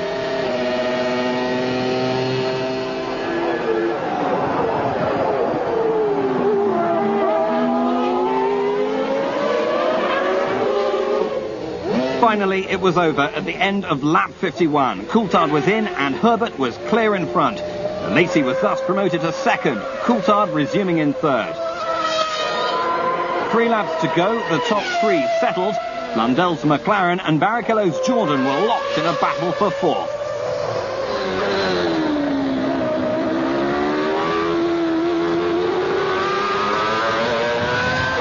The Brazilian was climbing all over the tail of the McLaren when...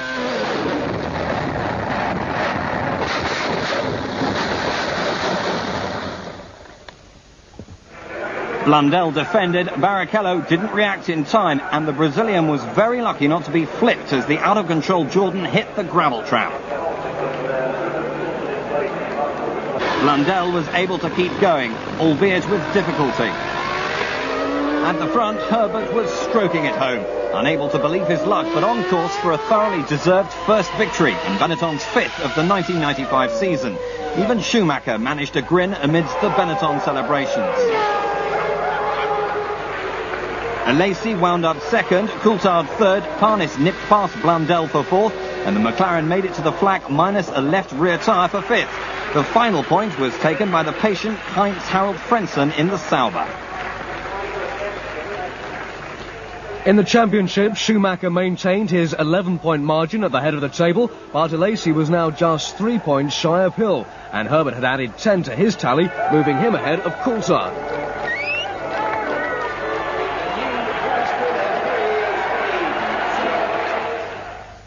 Memories of Adelaide 94 were at the top of most people's thoughts about the incident on lap 46 between Hill and Schumacher. Neither contender admitting fault, Hill claiming it to be a racing incident, and Schumacher placing all the blame at the Englishman's feet. Yeah, it was not necessary what happened there. They could have such a... A microphone in the mouth just added insult to injury.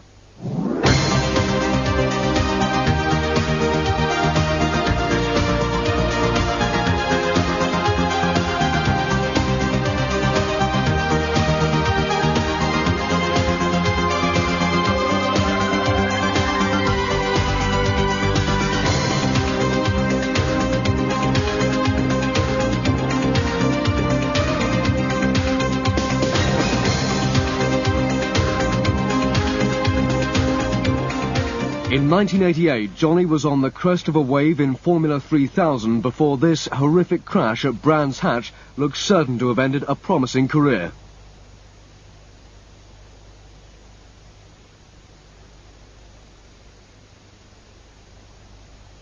That Johnny returned to racing at all, let alone Formula 1, is quite remarkable.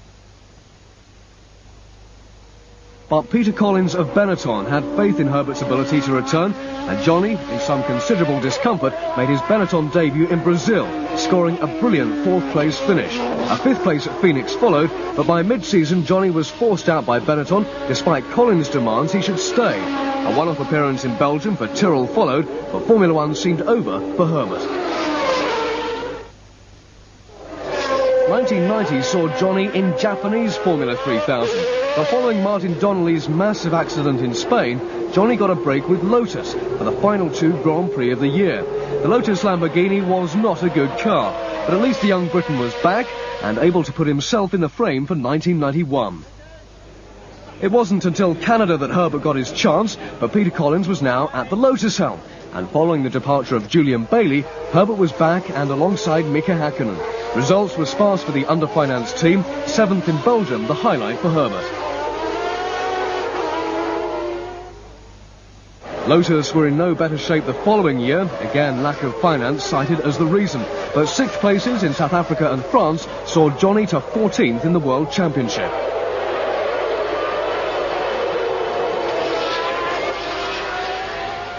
'93 was the most successful to date, 3 fourth places, securing 9th in the championship by the season's end. They came in the Brazilian Grand Prix at Interlagos, where he battled brilliantly with Schumacher's Benetton lap after lap.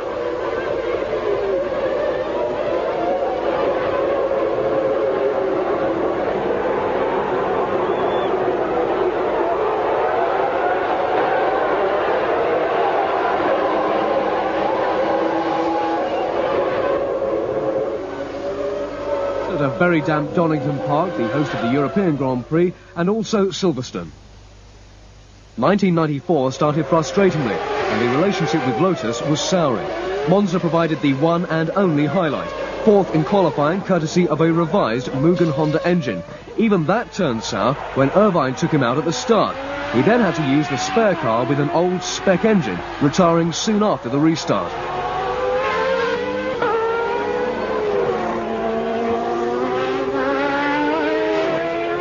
His final race for Lotus came at Estoril. By Spain, he was in a Ligier in a surprise move. And then at the very next race in Japan, he was in a Benetton alongside Schumacher and replacing Jos Verstappen.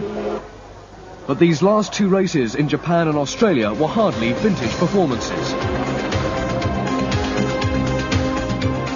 1995 has seen him stay at Benetton, scoring a fine 2nd place in Spain before winning at Silverstone, but more was to come, a 2nd victory in Monza.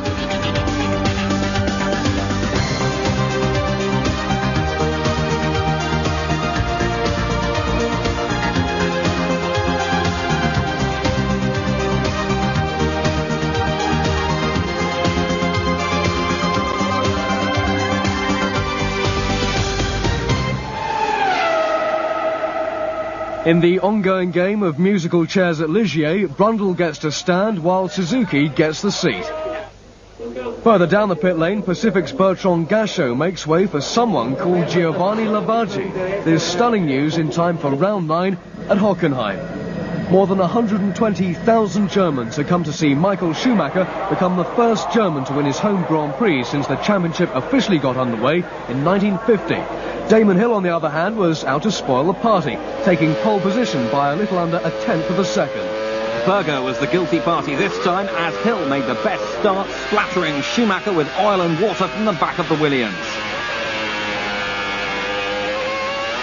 Unlike last year, the field made it cleanly through turn 1, Hill already pulling clear of Schumacher. Barrichello was in fighting mood and pressed Häkkinen hard before powering past the McLaren on the long 2nd straight.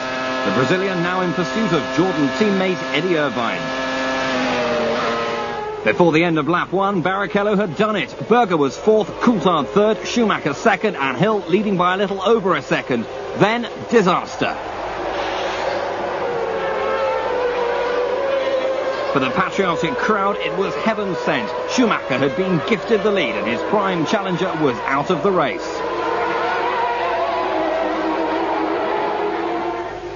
For Hill, it was devastating and he was lucky to escape unhurt. Frank Williams' emotions hidden deep within. With Schumacher now in the lead, Coulthard was elevated to 2nd, Berger 3rd, Barrichello 4th, Häkkinen was up to 5th ahead of Irvine 6th. Berger's movement at the start was soon punished with a standard 10-second penalty notification, so Barrichello could afford to be patient in his attempts to move into third. Ferrari were far from impressed, and Gerhard would drop back down the order to 14th. Ferrari were now in trouble, Alesi stopping several laps earlier than planned, the resulting chaos costing some 30 seconds, slipping the Frenchman down to 15th. The incensed Berger was inspired into a charge, retaking 3 places in 2 laps to close on Frentzen and Herbert. 1 lap after his earlier stop, Alesi was back in, engine problems forcing him to retire.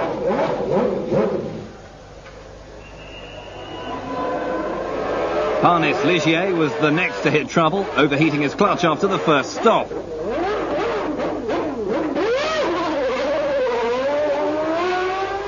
Walkinshaw could only hope, but his prayers went unanswered, number 26 coasting to a halt before rejoining the track. Irvine too had his problems, the throttle variety and more importantly lack of, Barrichello easily repassing after his first pit stop. Having got by Frentzen, Berger was up to 8th and chasing Herbert.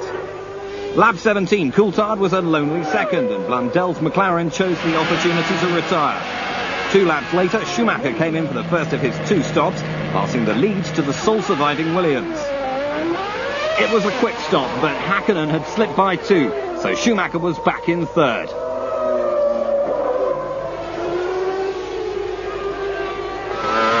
Barrichello was next, 4th, but not for the first time this season. His Peugeot V10 had had enough. Rubens became casualty number 10 in a race that still had 6 more retirements to contribute. By lap 22, Schumacher was ahead of Häkkinen and closing on Coulthard in the lead with a succession of fastest laps.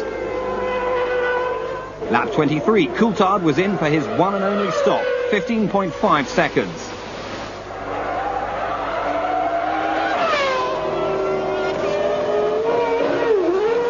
Schumacher thus assumed a lead of some 20 seconds, but still had a second stop to make.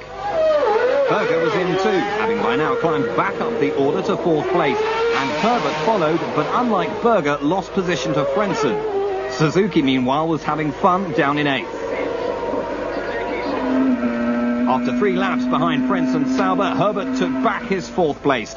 The Sauber wouldn't last much longer though, and on lap 32 retired with engine problems. A lap later, Häkkinen joined him, a similar problem affecting his Mercedes. Berger thus inherited 3rd, before Schumacher's second and final stop came with just 10 laps to go.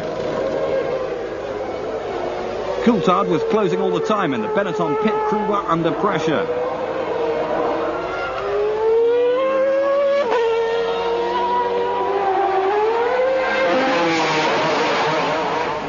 He wasn't close enough though, and as the German accelerated out of the pit lane, Coulthard was only just arriving on the start-finish straight.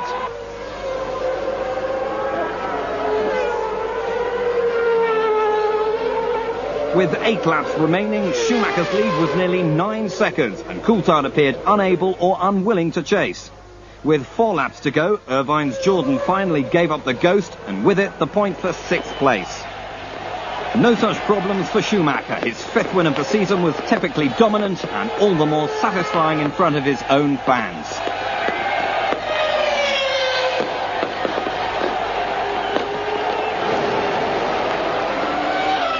Coulthard was 2nd, Berger 3rd and Herbert 4th. A lap down, Bouillon managed 5th and Suzuki 6th before the musical Ligier seat got a little too hot. In the battle for the championship, Schumacher now had a healthy 21-point advantage over rival Hill, and teammate Herbert's 4th place was enough to keep him ahead of the other Williams driver, David Coulthard.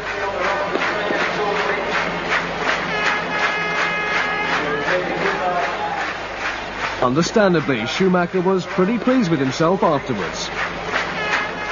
I have said that I won last year the championship, which is certainly fantastic to be the first German world champion, but to win the first German race here in Hockenheim in front of such a crowd is just unbelievable. And I said already that this is going to be more worth for me than to win another championship this year. I mean, the championship is fantastic, but to win a race in front of your home crowd, it's something unbelievable. And I'm going to enjoy this for a long, long time now. The German might also enjoy Hill's demise for some time too.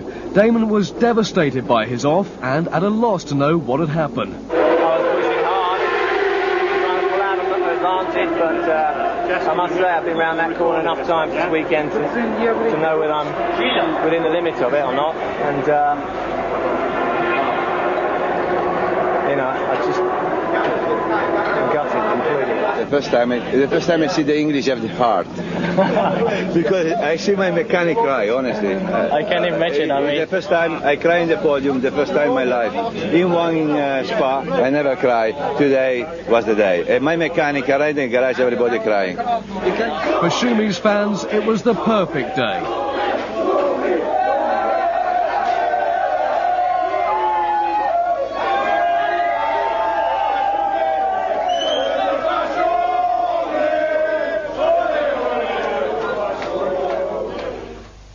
It's very difficult to overtake. Difficult, but not impossible.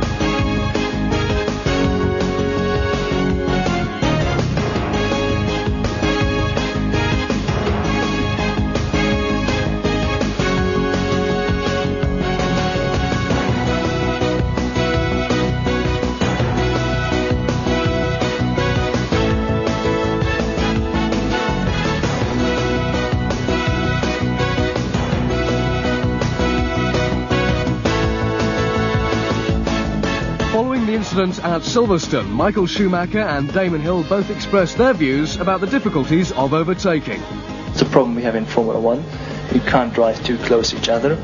I knew Damon is going to have this 5 laps momentum with his new tyres, and that's it. And I knew I had to take care, particularly in backwards, before we come to Hangar Straight, to have there a big enough gap that he is not able, because I knew as well he is running high at top speed, that he's not able to gonna overtake me into Stowe, into Priory. I think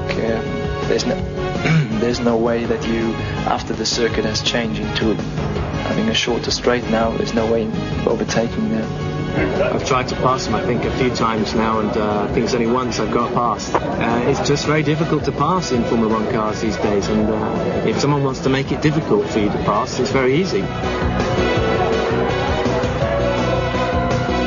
But there are ways, as Michael explains. If you have a driver who is over-optimistic, already in karting I have done this, I left him in through the inside and then I passed him again. So there are ways around this if you have a driver. As well, when you want to pass a driver and you are inside and he just closes the door like stupid, then there are ways to react more clever than your competitor. While 1995 has seen some outstanding manoeuvres on the track, increasingly pit stop strategy has become the primary tool in the battle to get past the car in front. And the grandmaster of this game appears not to be a driver, but a team, Benetton.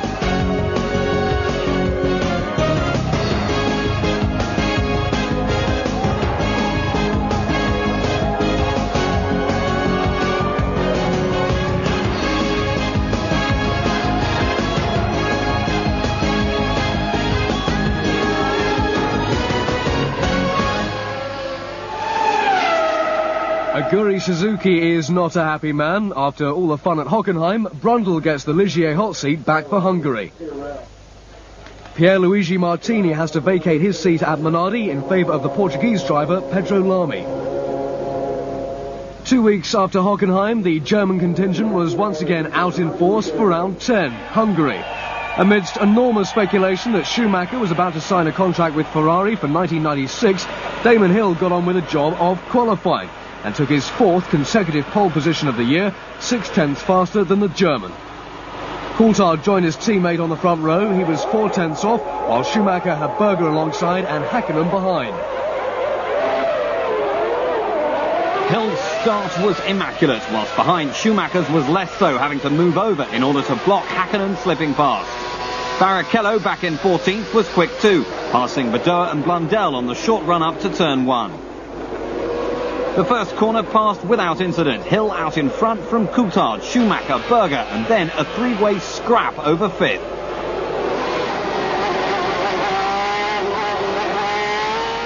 At the end of lap 1, Hill had put over a second between himself and Coulthard, with Schumacher nearly 3 down in 3rd, Berger 4th, Hakkinen 5th and Brundle 6th, and Lacey's Ferrari maintaining a watching brief in 7th. There was panic in the Ferrari pit, however, a faulty air rig needing urgent attention before either car could be allowed to come in for tyres. Berger's 4th position looked more secure at the start of lap 4 when Hakkinen became the first retiree, his Mercedes blowing unceremoniously on the start-finish straight.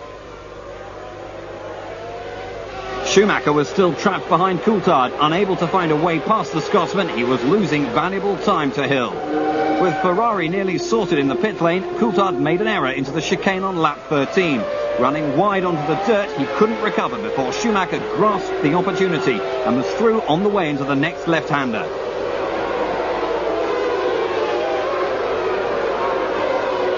With both Williams and Benetton deciding 3 stops per driver would be needed, Hill came in on lap 17, 12 seconds ahead of Schumacher. It was enough to turn the Williams around and get him out just as Schumacher was heading for his box, the two nearly colliding.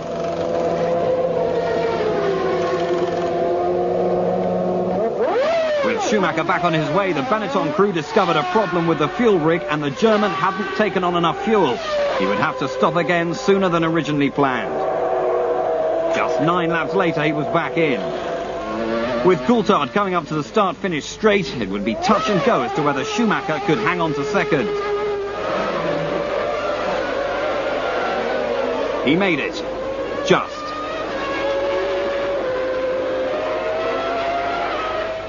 At the front, Hill was half a minute ahead and really pushing hard, setting the fastest lap in his efforts to extend his lead. Lap 42, Barrichello closed dramatically on 5th place Alesi, flying past the Ferrari with such ease that Alesi must have had some kind of problem. 1 lap later, and just as in Hockenheim 2 weeks previously, Alesi pulled in to retire, an engine problem once again the cause.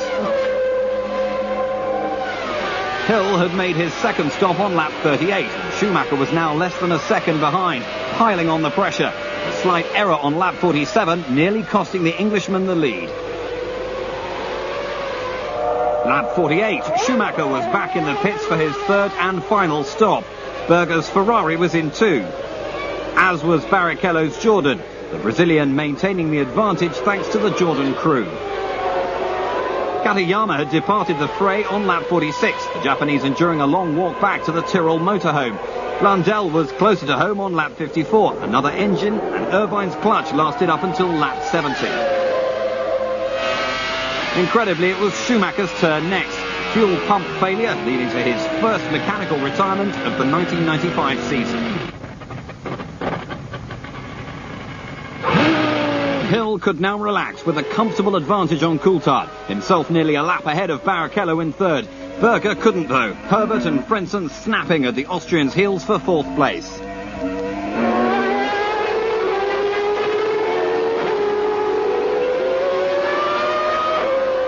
With 1 lap remaining, Williams looked set for their first 1-2 since Portugal 1994, and Damon for his first win since the San Marino Grand Prix 4.5 months earlier. It duly came at the end of lap 77. Barrichello was en route for 3rd when suddenly he slowed in sight of the finish, instantly promoting the Berger Herbert Frentzen scrap to a fight for the final podium position. The Brazilian was distraught, harness pipping him to even 6th spot. But it was Hill's day, winning his 12th Grand Prix on the circuit where he scored his first ever win just 2 years previously. He'd started at the front, stayed in front, and set the fastest lap in the process.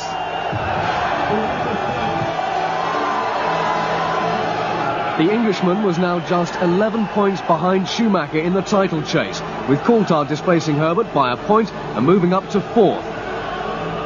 No longer the gutted and dejected Damon Hill of Hockenheim. Following this race, it was confident fighting talk from the winner. When you bust the gut for 77 laps, and then you're pretty puffed out and you get on the rostrum, but when they're cheering like that, it's fantastic. It really is. Well, everything went to plan. We knew what we were doing. We knew where we were in the race. We knew what we had to do, and I think we were pretty well in control. The car was bloody good. I think the chips are down now, and I have to win, but it's certainly a bonus, Michael having a DNF. For Schumacher, a non-finish was a shock. He had been confident of at least second place, even with the refuelling problems encountered at his first stop. There was a problem with the machine, which made us a big problem then for the rest of the stops. We had to put in a lot more fuel, plus we had to run a lot longer with the tyres, which I would say us. But nevertheless, I think it would have been okay to run in second. We gave them a hard time, the hardest we could, but then it was a bit unfortunate to stop just 5 laps or 4 laps to the end. I think we had him beaten even if he'd carried on going.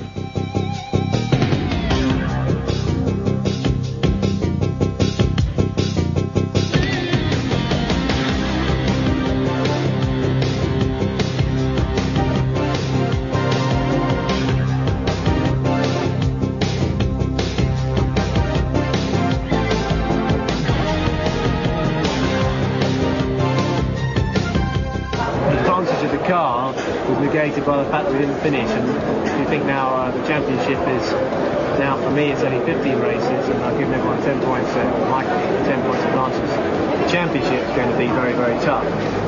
Gearbox problems cost 10 points in Brazil, 6 became 3 in Spain.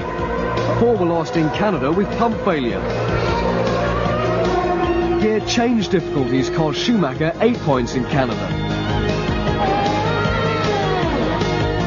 Something cost Hill another potential 10 in Germany, while Schumacher lost 6 at the Hungaroring.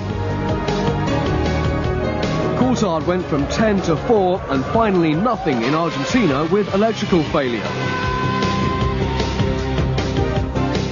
Another 4 went up in smoke in Barcelona, followed by 4 more in Monaco. Gearbox again, and that dreaded box would take a further 10 in Belgium, the next round in the World Championship at the picturesque Spa-Francorchamps circuit.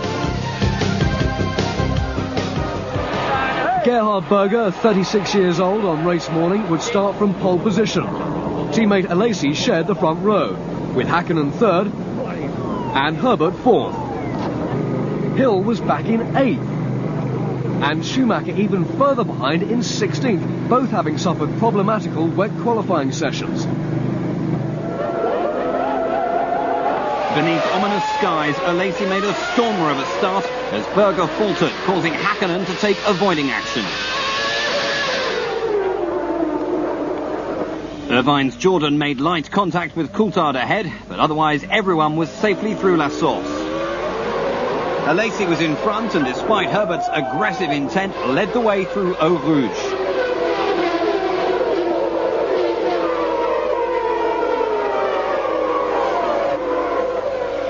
Up the hill to Les Combes, it was the Englishman who proved the braver. A brief puff from the brakes and he was through. Alesi down to second and Berger in third.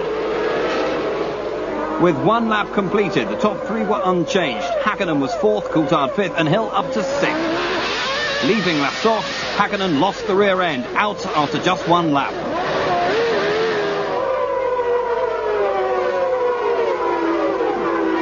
Up to Les Combes for the second time. Alesi was the braver, regaining the lead. But after 4 laps he was in.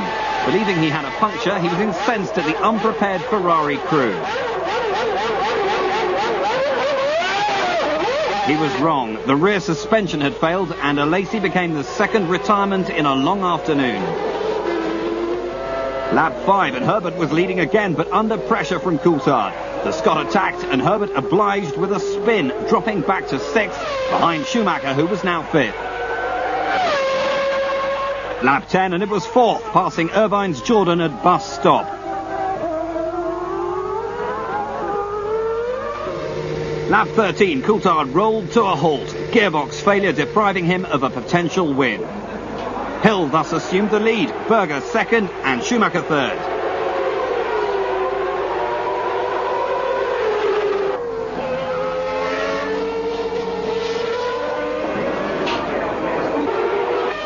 Lap 15, Hill was in for his first scheduled stop. As Berger followed, it was Schumacher who assumed the lead. In 16 laps, he had leapt from 16th to 1st. With Hill rejoining in second, Parnis and Brundle now found themselves 3rd and 4th. 3 laps later, Schumacher was into the pits and Hill back in front. Berger's sole surviving Ferrari hit electrical trouble on lap 19. He radioed in and pulled in, having completed just 20 of the 44 laps. On lap 21, the skies broke and Hill was in for wets. Schumacher wasn't, preferring to chance it on slicks. He retook the lead, but Herbert decided on wets too, catching his crew by surprise.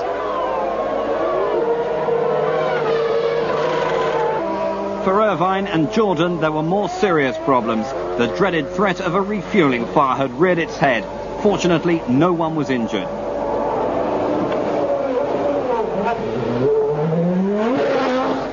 Lap 23, and with Hill on wets against Schumacher's slicks, the Williams was soon with the German and fighting for the lead. What followed was to one a legitimate blocking manoeuvre and to the other a deliberate attempt to have him off. Lap 24, same place, same 2 drivers, but this time a different result. Schumacher outbraking himself and lucky to keep going.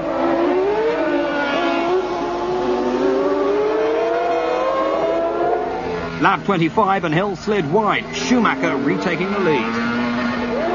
With the rain having stopped, Hill was back in for slicks. At exactly the wrong moment. The heavens opened and out came the safety car. Schumacher was straight in and onto wets. Hill followed, losing nothing to the German, whilst the safety car held him back.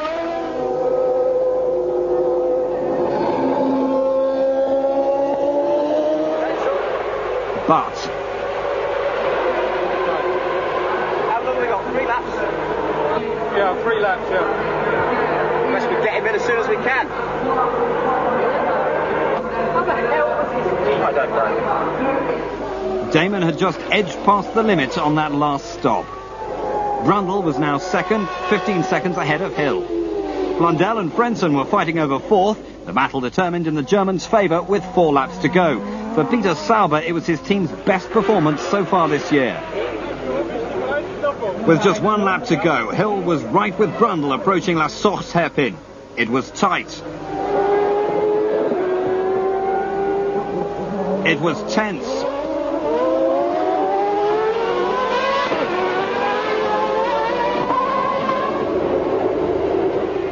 And at the end of the long climb into Les Combes, it was all over. Hill second, Brundle demoted to 3rd.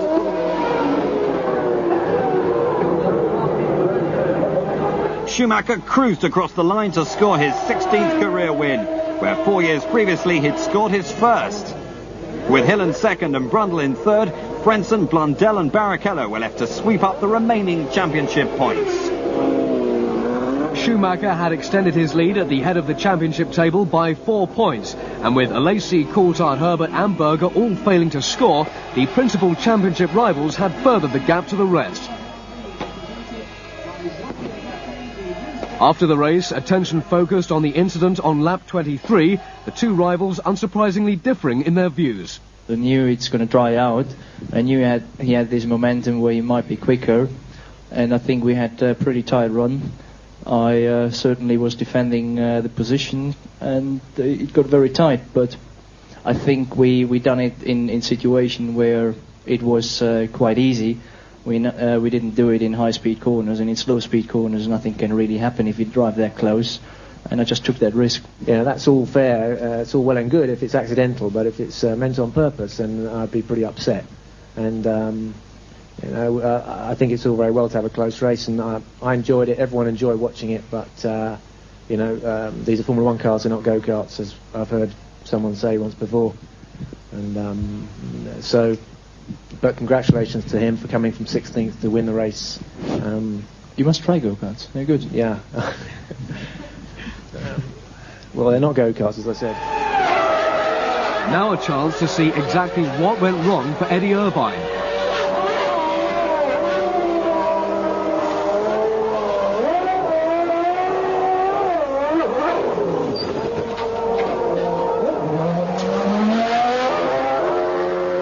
From the first spark to the last flicker, the whole incident was over in less than 6 seconds, thanks to slick work by Jordan and Ligier fire crews. The fuel leak out that the car went fire? Eddie was both unhurt and unfazed by the whole experience. Round 12 and Monza. No Ferraris on the front row for the home crowd. David Coulthard having dominated qualifying, taking pole position by nearly 6/10 from Schumacher. First Ferrari was Berger on row 2, joined by Hill 4th and Alesi 5th, as the car set off on the formation lap and drama. Coulthard spinning off on the exit of Ascari. Later, he would blame oil on the track as the cause, but in any event, he was now out of the race.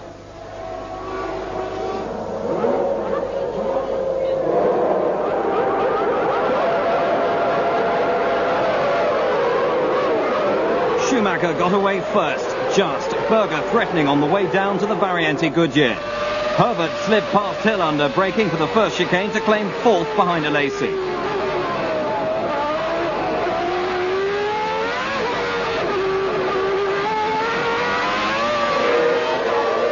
Heading towards Parabolica, the order had settled to Schumacher first, Berger second, Alesi third, Herbert 4th, Hill 5th and Hakkinen 6th. Further back, a spin from Papis triggered a pile-up. Bouillon was out, Moreno was out, and Montemini too. Red flag. With less than a lap completed, a new race was declared. Coulthard couldn't believe his luck. Not only could he now start the race, but from his pole position too. Moreno and Montemini would take no further part, however. Start 2. Coulthard got a flyer. Berger was quick off the mark again, this time taking Schumacher under braking for Variante Goodyear. Not elegant, but no less effective.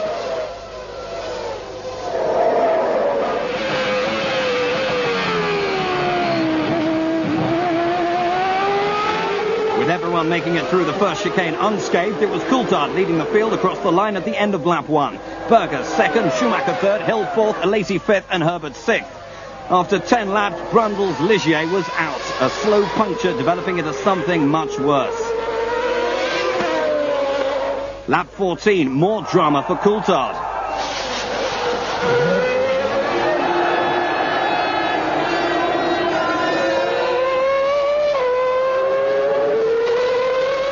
Berger had snatched the lead now, and the Tifosi were ecstatic.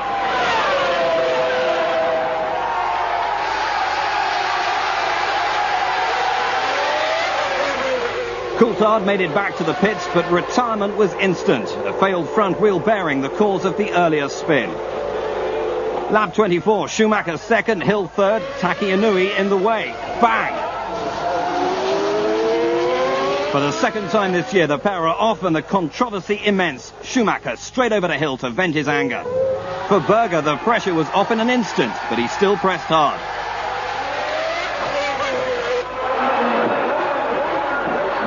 Lap 25, Berger was in for his one scheduled stop, a long one, dropping him down to 6th.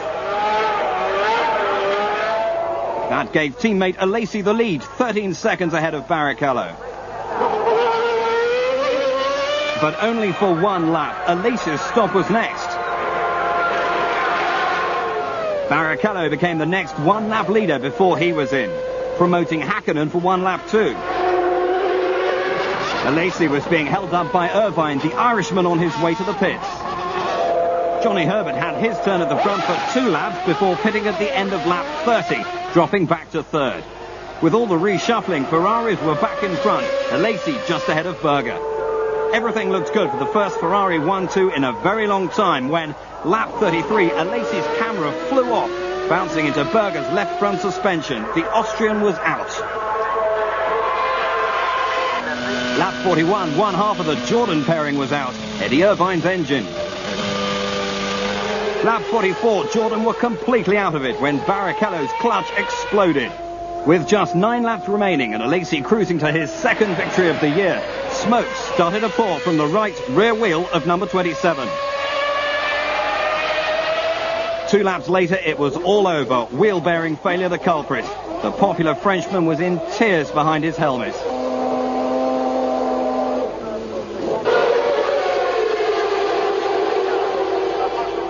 Johnny Herbert was now the new race leader with a margin of some 18 seconds over second-place Mika Häkkinen. The Frentzen Sauber elevated to third.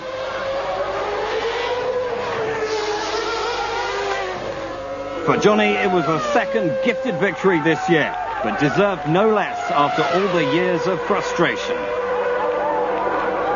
Mark Blundell brought the second McLaren home in fourth place, the first time since Brazil that both McLaren and Mercedes finished in the points. Mika Salo took fifth and Jean-Christophe Bouillon sixth. In the Drivers' Championship, Schumacher and Hill are unchanged, while Johnny now leaps to third place with 38 points. Further down the table, Häkkinen moves up to 8th from 13th, Blundell 9th from 11th.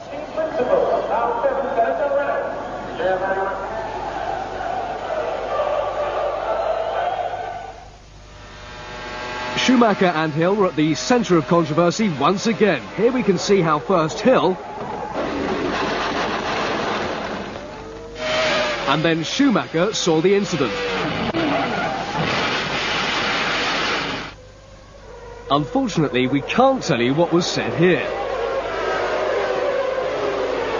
It was Taki Inui who they were both lapping at the time. Here he guides us through the memorable moments of his first full season in Formula One.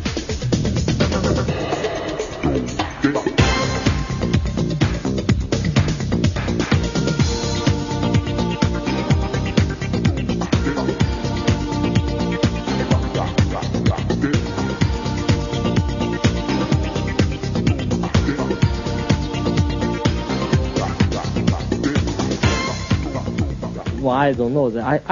My driving is, I believe, is getting better. I'm just at the moment getting very popular with the wrong direction. Okay, not as a driver, but yeah, that's it. That's the incident. I didn't do it on purpose, but that thing is happened. So, but I don't know. That is lucky or unlucky. But still, actually, first in the incidents, I had just a neck problem. Okay, still just a little bit painful, and also my leg is painful as well. Then toothache as well. I don't know why. Well, I think the only craziest thing I've ever done is try to get in the bath with Mika Häkkinen when I was at Lotus. That's about the only craziest thing I've done, I think. And it didn't work. I didn't get in the bath. Jean-Denis Delatraz replaces Lavaggi at Pacific in time for round 13 of the championship at Estoril in Portugal. For the second race running, David Coulthard had qualified on pole position, 4/10ths quicker than teammate Damon Hill. A similar margin ahead of third place Schumacher. Undoubted star of qualifying though was Frentzen, 5th in the Sauber, his best performance this year.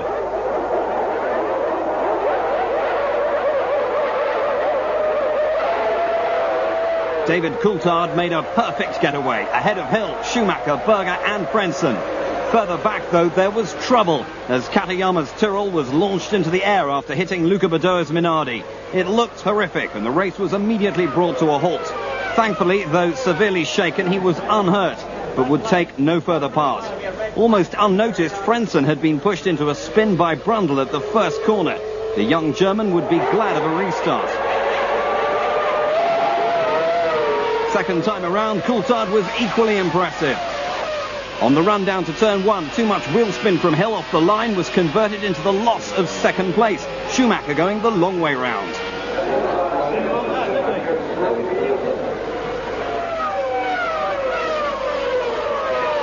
Coulthard had the wick fully turned up at the end of lap 1 and was more than a second ahead of Schumacher, with Hill third, Berger fourth, Herbert fifth and Alesi sixth.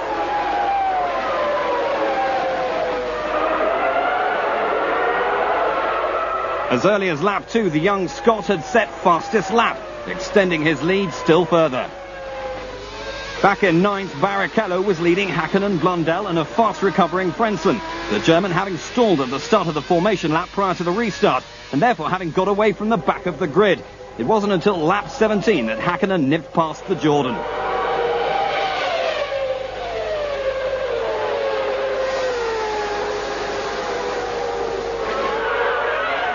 Lap 18, Schumacher came in and was followed immediately by Hill.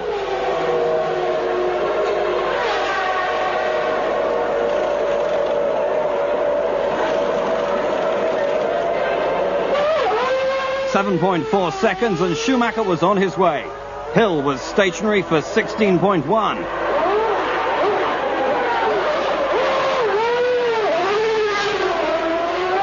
Next time around, it was Coulthard's turn. 10.1 seconds. He retained his lead.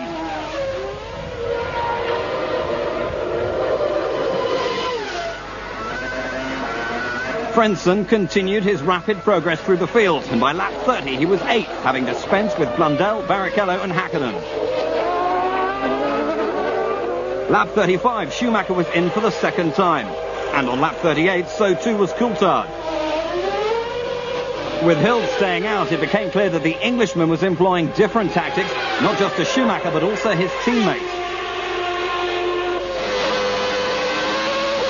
But by lap 44, Coulthard had caught up and was much the quicker man. By the end of the lap, Hill was in for stop number 2.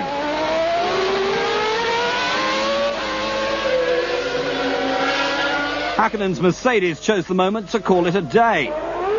Lap 54, Coulthard and Schumacher stopped for the last time. Coulthard retaining his lead, Schumacher slipping behind Hill. In 7 laps, the German had caught Hill's Williams.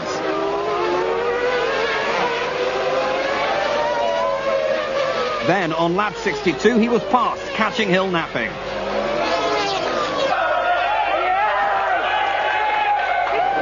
Some 10 seconds in front, Coulthard was heading for victory, his first.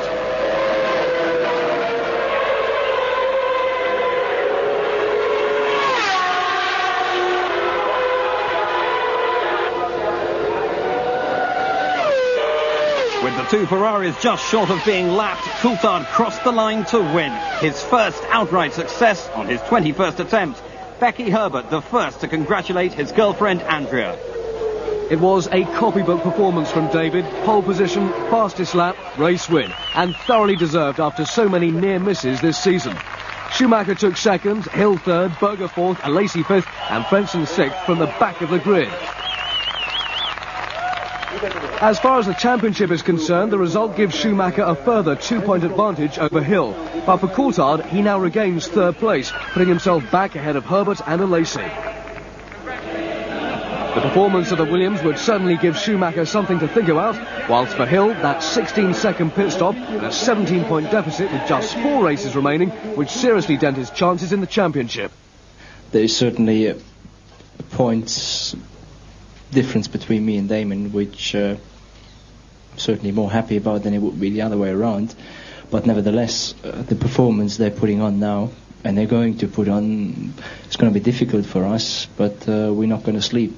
The team on David's car, who have had a number of races when it didn't work out for him, and so and for David, you know, it's good news for them, and it's good for the team because we have the prospect now of putting 2 cars between us and the next car, and that is a possibility. But for the championship, I would say 17 points with only 4 races to go is looking a little bit out of reach.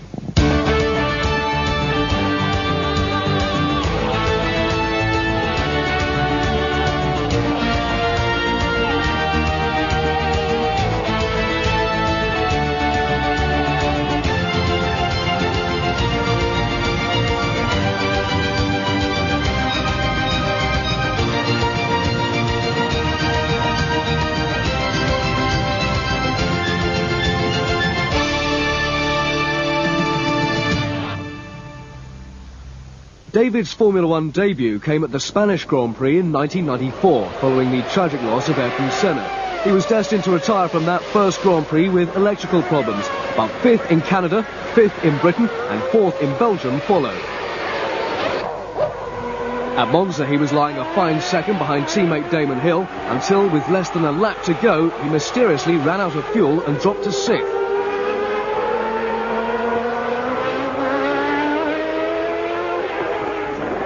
His final race came in Portugal, where he led strongly before waving Hill by, in a move designed to aid Hill's quest for the championship. It was another strong showing by the young Scotsman, his best result of the 8 races in which he took part, and ultimately enough to earn him a place at Williams in 1995. Nigel Mansell took over from there on in. All David could do was watch and wait.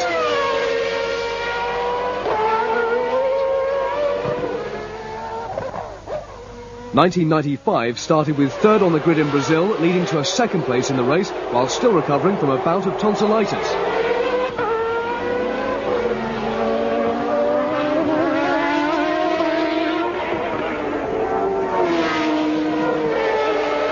first ever Formula One pole position came in round 2, Argentina, and after a great start, he led the race easily, before an electrical problem robbed him of the lead. Shortly after retaking second place, a total failure caused his retirement. Round 3, San Marino was less successful, spinning while trying to stay with teammate Hill. Barcelona saw him retire while third with gearbox problems, and again at Monaco before Canada, and a spin on a damp patch on lap 1. France was a close third, just holding off Brundle. And in Britain he took the lead, only to suffer a 10-second pit lane speeding penalty, dropping him to third at the finish. Hockenheim, another third place. While in Hungary, it was second as part of the Williams 1-2. In Belgium, the lead was lost with gearbox failure. And in Italy, the lead was lost to wheel bearing failure, before that all-important first win in Portugal. Following Ukyo Katayama's accident in Estoril and the severe shaking he received, the Japanese has to sit out round 14, and Gabriele Tarquini, Tyrrell's test driver, is drafted for Nürburgring, this year host of the European Grand Prix.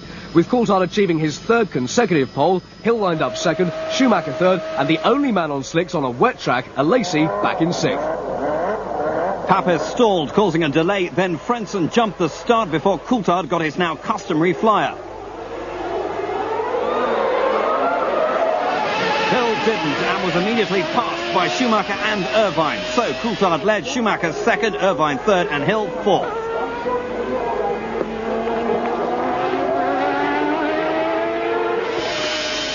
Hill was quick to make amends, passing Irvine halfway around lap 1. As early as lap 5, the slick shot Alesi was beginning to move forward, passing Herbert for fifth. Frentzen had taken off like one at the start. The penalty was inevitable. Hill was quickly onto Schumacher's tail and climbing all over the Benetton, the German pulling every trick to stay in front.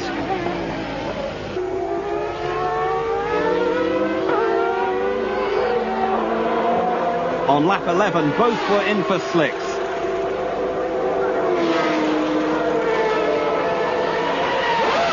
Schumacher was on his way in a record time. The Williams stationary for a further 3 seconds. Lap 12 and Coulthard, race leader, was in. Alesi's gamble had paid off. Number 27 running P1. Berger, fifth now, had Hill closing rapidly, and on lap 14 he was through. It wasn't long before he was back with Schumacher.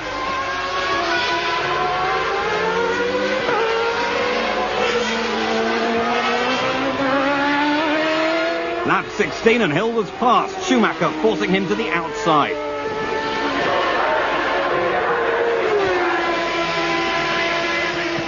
Half a lap later and a small mistake allowed Schumacher back through.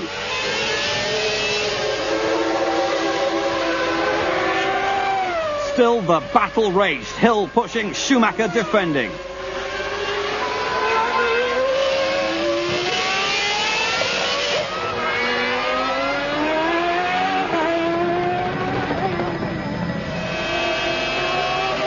With Alesi still comfortably in front, the battle was closing on second place Coulthard. The Scot about to lap Häkkinen hesitated. Schumacher was through and Hill balked. Would Coulthard let Hill through? 2 laps later, Coulthard waved his teammate by and Hill was free to chase again. Alesi, leading by some 30 seconds, was struggling with traffic. First Herbert and Barrichello, then Irvine.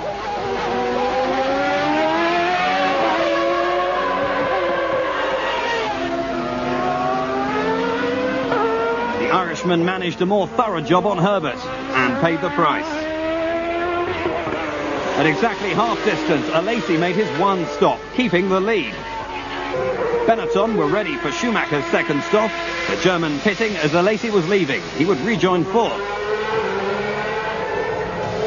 Lap 40, Hill was now right with Alesi and about to lap Tarquini. It seemed that the Englishman had blown it.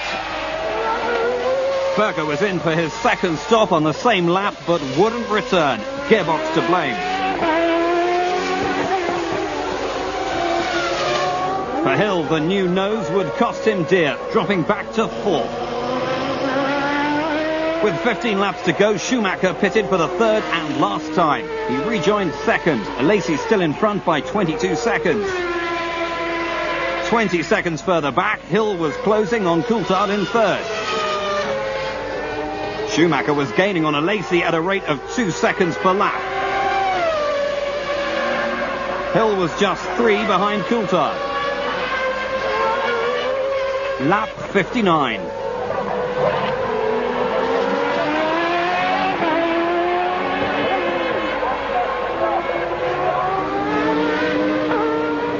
It probably didn't cost him the championship, but it's certainly when he lost it. With 6 laps to go, Alesi ran wide at the chicane, which ironically Schumacher had helped design. Cost 5 seconds. Carried by the patriotic crowd, Schumacher had closed to within striking distance by lap 65. 3 to go and more back markers.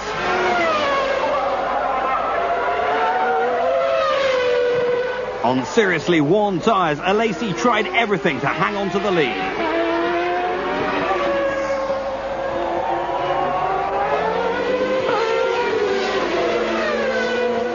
But Schumacher is ruthless, and coming into the chicane, he made his move, forcing Alesi over the curves. He was through.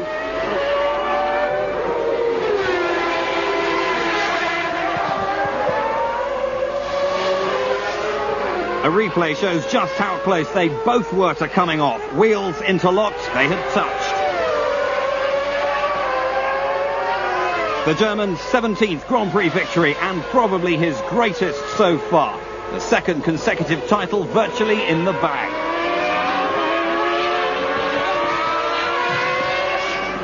Damon Hill wouldn't argue with that. At the flag, Alesi had fallen away by more than 2 seconds. David Coulthard had hung on to third, and a lap down, Barrichello, Herbert and Irvine rounded off the top 6. So the European Formula One season ended on a high. The world champion was not yet crowned, but only a miracle could prevent Schumacher from winning. With 3 races left, he only needed a 4th place to retain his title. Schumacher's words after the race were those of someone who knew he'd won the championship. After my second stop, I thought that's it. Now I saw the situation. I thought I had a good chance now to win. But then they told me I have to come in another time. I thought, what's this? I didn't expect this. And I thought the race is over. But then obviously it worked out. I have to say that the guys have the whole year done a fantastic job in all this area, pit stops, strategies, giving me always a car which I was able in the end of the day to win, even it was difficult at when we started sessions Friday and Saturday, but up to Sunday we always were there.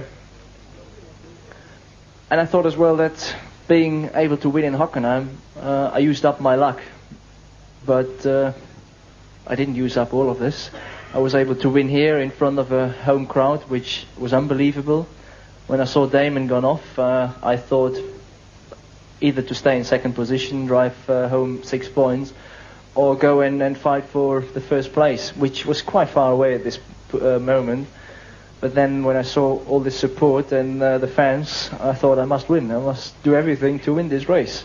So I did. It worked out. But I have to say a big reason and a big thanks to my supporters. They have been here under difficult circumstances. I mean, weather and everything. It's fantastic to see I have such fantastic supporters. For Hill, it was a day of ifs and buts, but he was the one who had to go for it and fail. And he was the first to congratulate the victor. Jan Magnussen takes over from Mika Hakkinen, who's recovering from appendicitis. Aguri Suzuki is back in the Ligier. Katayama, fit and well again, is back in his Tyrrell.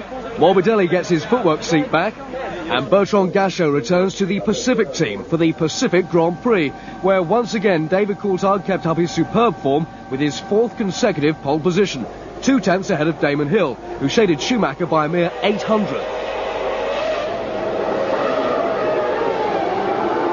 The young Scot did it again, whilst Hill, in his efforts not to let Schumacher through, runs wide. The 2 Ferraris sneaking past on the other side before he recovers to limit the damage to just a Lacey.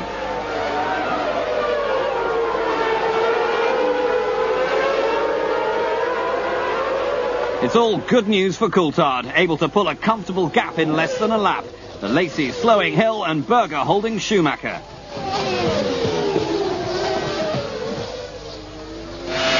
Lap 5, Schumacher comfortably out-drags Berger to take 4th before the hairpin. 3 laps later, he's with Hill and immediately launches an attack on 3rd place.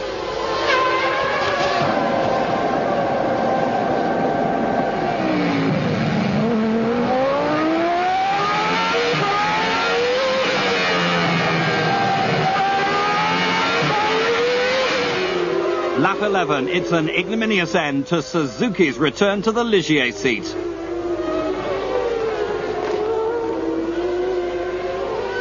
Rubens Barrichello is having difficulty with new boy Jan Magnussen. The fight for 10th place would last 20 laps.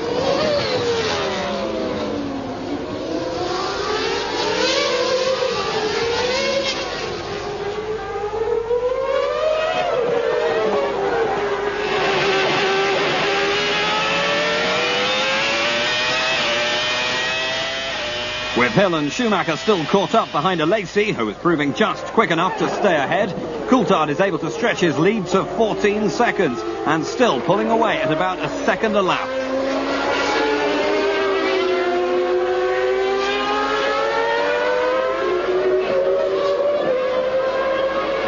Lap 18, Alesi, Hill and Schumacher all choose to make their first scheduled fuel tire stops.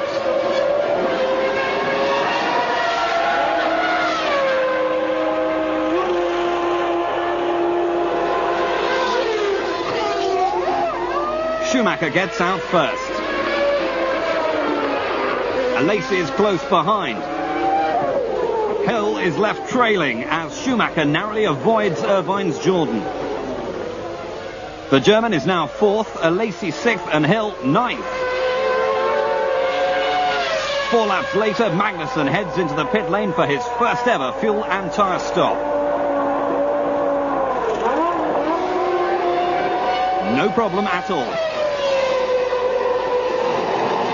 With the first round of stops complete, Schumacher is up to 2nd and chasing the leader, Coulthard. Irvine is 3rd, Alesi 4th and Hill displaces Frentzen for 5th.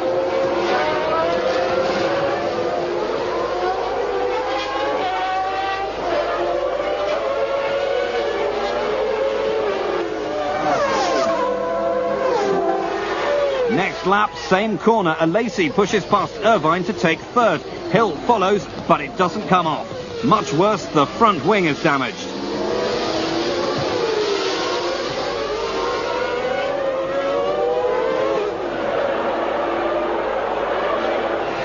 In the replay, the way through is clear, but either Irvine doesn't see Hill or he deliberately chops in front.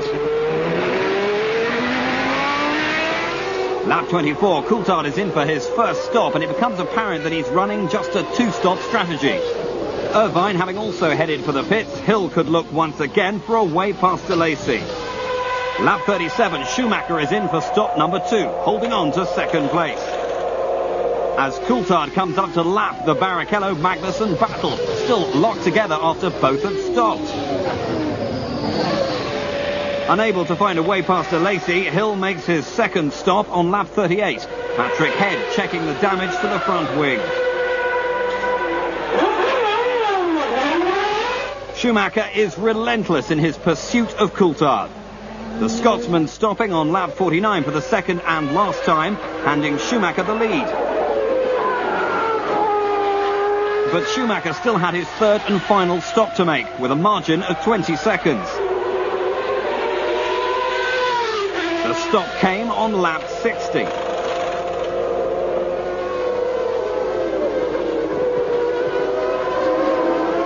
As Coulthard rounded the final turn onto the start-finish straight, the Benetton was already on its way. Schumacher had the lead and the fresher tyres. Coulthard would have to settle for second. Victory was secure both in the race and the championship. After a long, hard season, the Benetton crew could finally celebrate. With 15 seconds the gap at the finish, Schumacher had won the championship his way, emphatically and with a win. It brings the champions' total to 18 wins from 67 starts, better than a 1 in 4 ratio. With Coulthard taking second, Hill finished third, Berger fourth, Alesi fifth and Herbert sixth. The Pacific Grand Prix claimed only 7 cars, including both footworks and, ironically, both the Pacifics. But the day belonged to Schumacher, the youngest ever double champion. But the Constructors' Championship wasn't over yet.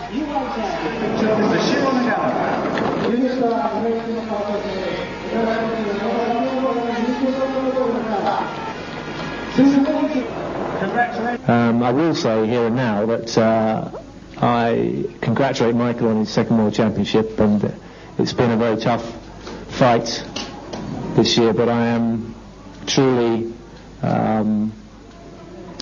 respectful of his ability as a driver. He's shown on numerous occasions that he has extraordinary talent and speed, and thank you. Congratulations to him for his second World Championship.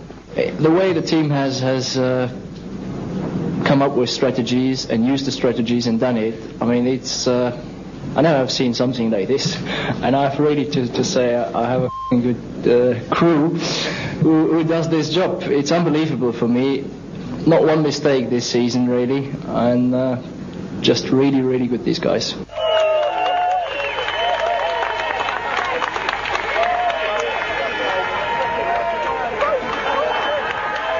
The champion hasn't only been soaked in champagne this season.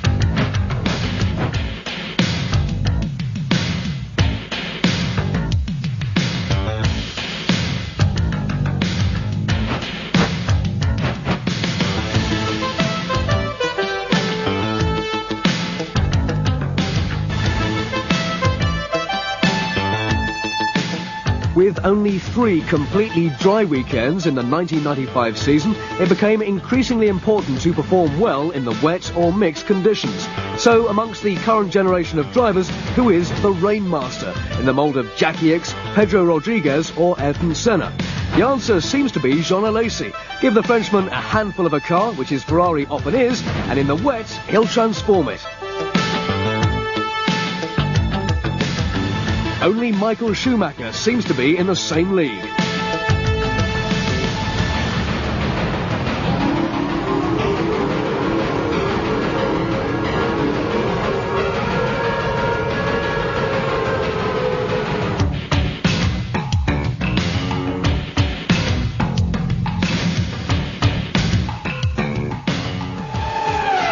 Carl Wendlinger gets another chance at Sauber in preference to Jean-Christophe Bouillon, and Mika Hakkinen, minus his appendix, returns to McLaren for the penultimate round of the championship, the Japanese Grand Prix at Suzuka. Coulthard wasn't on pole this time. He was languishing down in 6th, more than a second slower than fastest man Schumacher. Alesi shared the front row and crept forward before the green. When the lights did change, the champion was first away on the wet track, with Alesi, Hakkinen, Hill and Coulthard emerging from the spray behind.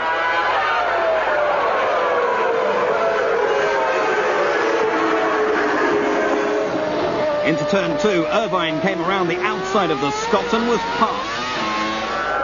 Lap 4, Schumacher led, and second place Alesi was awarded 10 seconds for his jump start. Berger, down in 7th, was also guilty. Lap 5, and Lacey was in for his penalty. Second place was gone. Hakkinen was now second, Hill third, right behind the McLaren. Lap 7, Lacey was back in the pits. He needed to gamble and did, switching to slicks. It dropped him back to 15th, but Lacey was on a charge. Out of the chicane, he was all over Lami's Minardi and went to pass the Portuguese on the outside. A full 360, and he was back on his way. At the end of lap 10, Schumacher was in for slicks. Lacey was a full 7 seconds a lap faster and already up to 5th, before taking second from Hills Williams under braking for the chicane.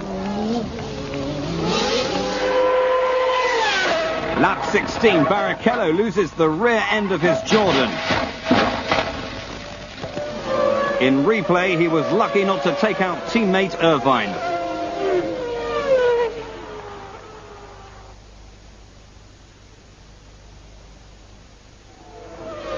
Lap 17, Berger out with engine problems. Lap 25, with Schumacher not far in front, and Lacey runs out of luck, smoke pouring from the tail of the Ferrari. After such a brilliant display, Lacey was now out. A drive shaft bearing had failed. Lap 31, Schumacher was in for his second stop. Hill assuming the lead.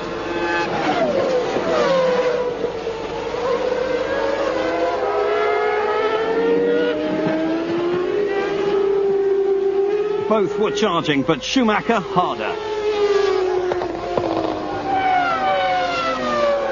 Lap 35 and Hill was in. A quicker stop than Schumacher's, but still giving the German a 13-second lead.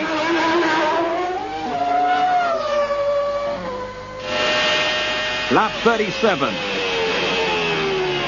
Hill was off at the spoon curve. The Williams indulging in a little rally cross and managing to continue, but he would have to come in for a new nose. Lap 40. Same corner, second Williams. Like Hill before, Coulthard would keep it going.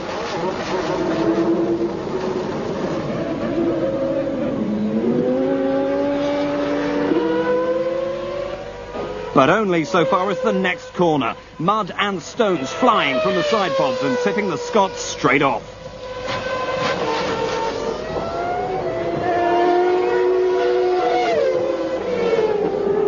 Just moments later, Hill was off at spoon curve again, this time for good. Not a good day for Williams, the team totally bemused by what had happened. For Benetton, it was a celebration. They now couldn't be caught in the battle for the Constructors' Championship. Mika Hakkinen had stayed on and was now second, behind Schumacher, a comfortable 20 seconds ahead. It was plain sailing for the German, who took his 9th win of the season. In Aida, he'd taken the Drivers' Championship for himself. In Suzuka, he took the Constructors' Championship for his team. McLaren were jubilant with Hakkinen second, and Herbert rounded out Benetton's day with a solid third. Irvine's Jordan took 4th, Harney's Ligier 5th, and Salo's Tyrrell 6th.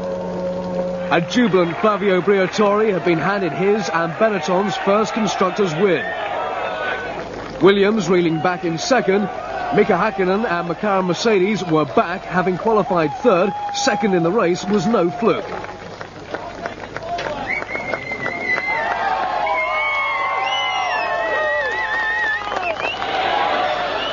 The champion was a happy man after the race. Team told me to take it easy at certain stages, because when Hill went out and it was finished, I radioed to the phone and congratulated them to the Constructor Championship, because I knew once one car is out, then they're going to be champion, whatever the situation will be at the end, because we had 11 points ahead on them. And I said, yeah, but take it easy, go for the race, go for the win. So yeah, don't worry. So I did. For Damon, there was time to reflect. With both championships now over, the mood in Australia for the 17th and final round of 1995 was a lot more relaxed. It would be the last Grand Prix in Adelaide before Formula One's move to Melbourne. Then, on Friday afternoon, Mika Hakkinen suffered this horrific accident.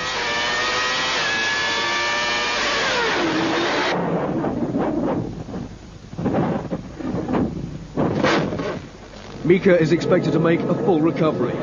Damon Hill had claimed his first pole since Hungary with Coulthard alongside and Schumacher right behind. 205,000 fans were there to watch. At the green, both Williams got a flyer this time. Coulthard matching Hill all the way before slipping by into turn 1. With the Ferraris third and fourth, Schumacher was back in fifth, just ahead of Frentzen.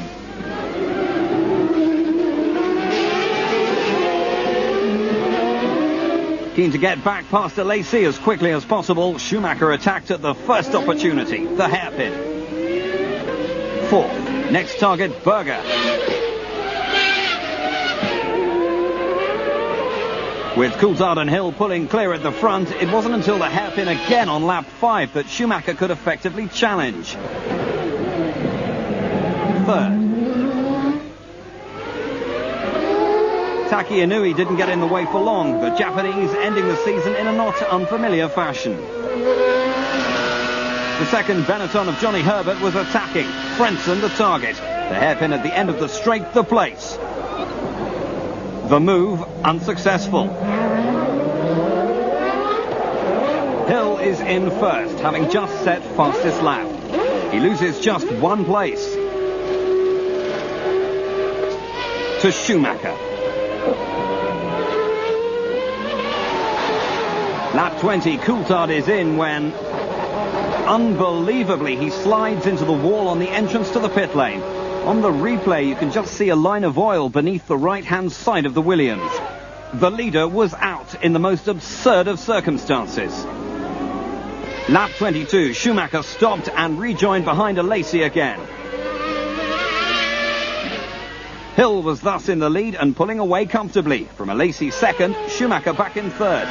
Lap 23, Schumacher was sizing Alesi for a carbon copy of his manoeuvre into the hairpin on lap 1, but Alesi wasn't having it this time.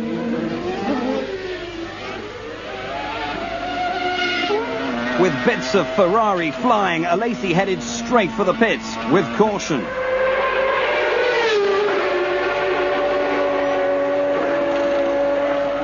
Roberto Moreno's last race for 40 had ended a lap earlier. Same situation, different execution to Coulthard's version.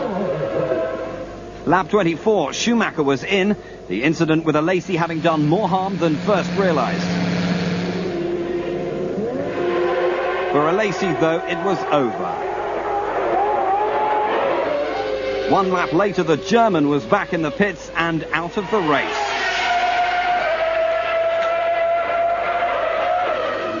Benetton hopes now rested with Herbert, but he too had difficulty with the pit entrance.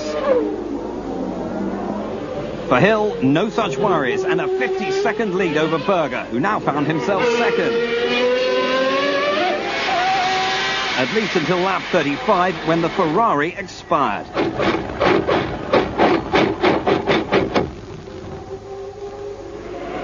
Now Frentzen was second and Herbert third, with 7th place Blundell about to be lapped. Neither Frentzen nor Sauber were much amused.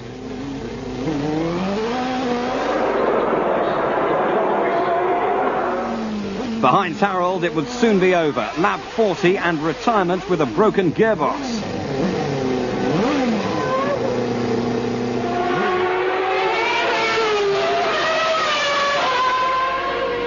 Irvine was now third, but Blundell still needed to be lapped.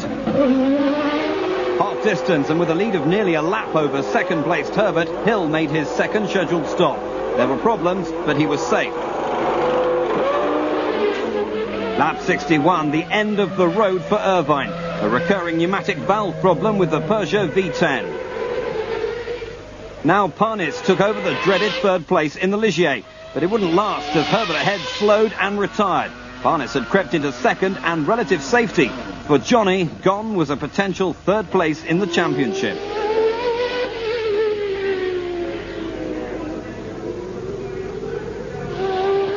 The footwork of Morbidelli was now up to third, and Tyrrell were worried about Katayama's Yamaha, and rightly so. An oil line failure signalled the end for the Japanese.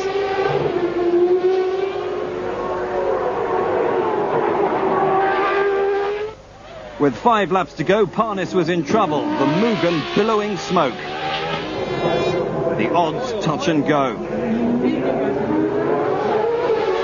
Minardi was sweating too, Lamy 6th. With just the last few corners to go, Hill became Ligier's saviour. Lapping Parnis for the second time, it meant the Frenchman had one less lap to endure. Damon thus crossed the line the winner, nearly 5 miles ahead of Parnis in second and ending the season on a high. For Ligier, it was their best result of the year. For Morbidelli in third, his best ever. Blundell soldiered on to fourth, Salo made it to fifth, and Lamy gave Minardi its first point of the season. With only 8 cars finishing, it was a gruelling event, but a happy end to an exciting season. We had one moment, of course, with Mika, and best wishes to Mika and a full recovery for him and speedy recovery. But that was, other than that, it was a good weekend. There was a terrible smell, in my car because it was the oil of Olivier, and for all the races I said, where is this smell? Where come on, engine, come on. I did my last 20 laps, and they say, come on, another one. But the smell was from me, so this was my problem really. But really, for me, no. Now I try to be serious because it's important for me. It's the first time that I'm finishing podium. Gerhard dropped out, and Michael dropped out, and David dropped out, and Herbert dropped out. It was ridiculous. So, it was in a country famous for flies. They were dropping like them here. I was surfing in Perth before I came here, and in the surf shop, the guy running the surf shop taught me a new phrase, which was too easy, mate. And I think you could probably apply that to this one.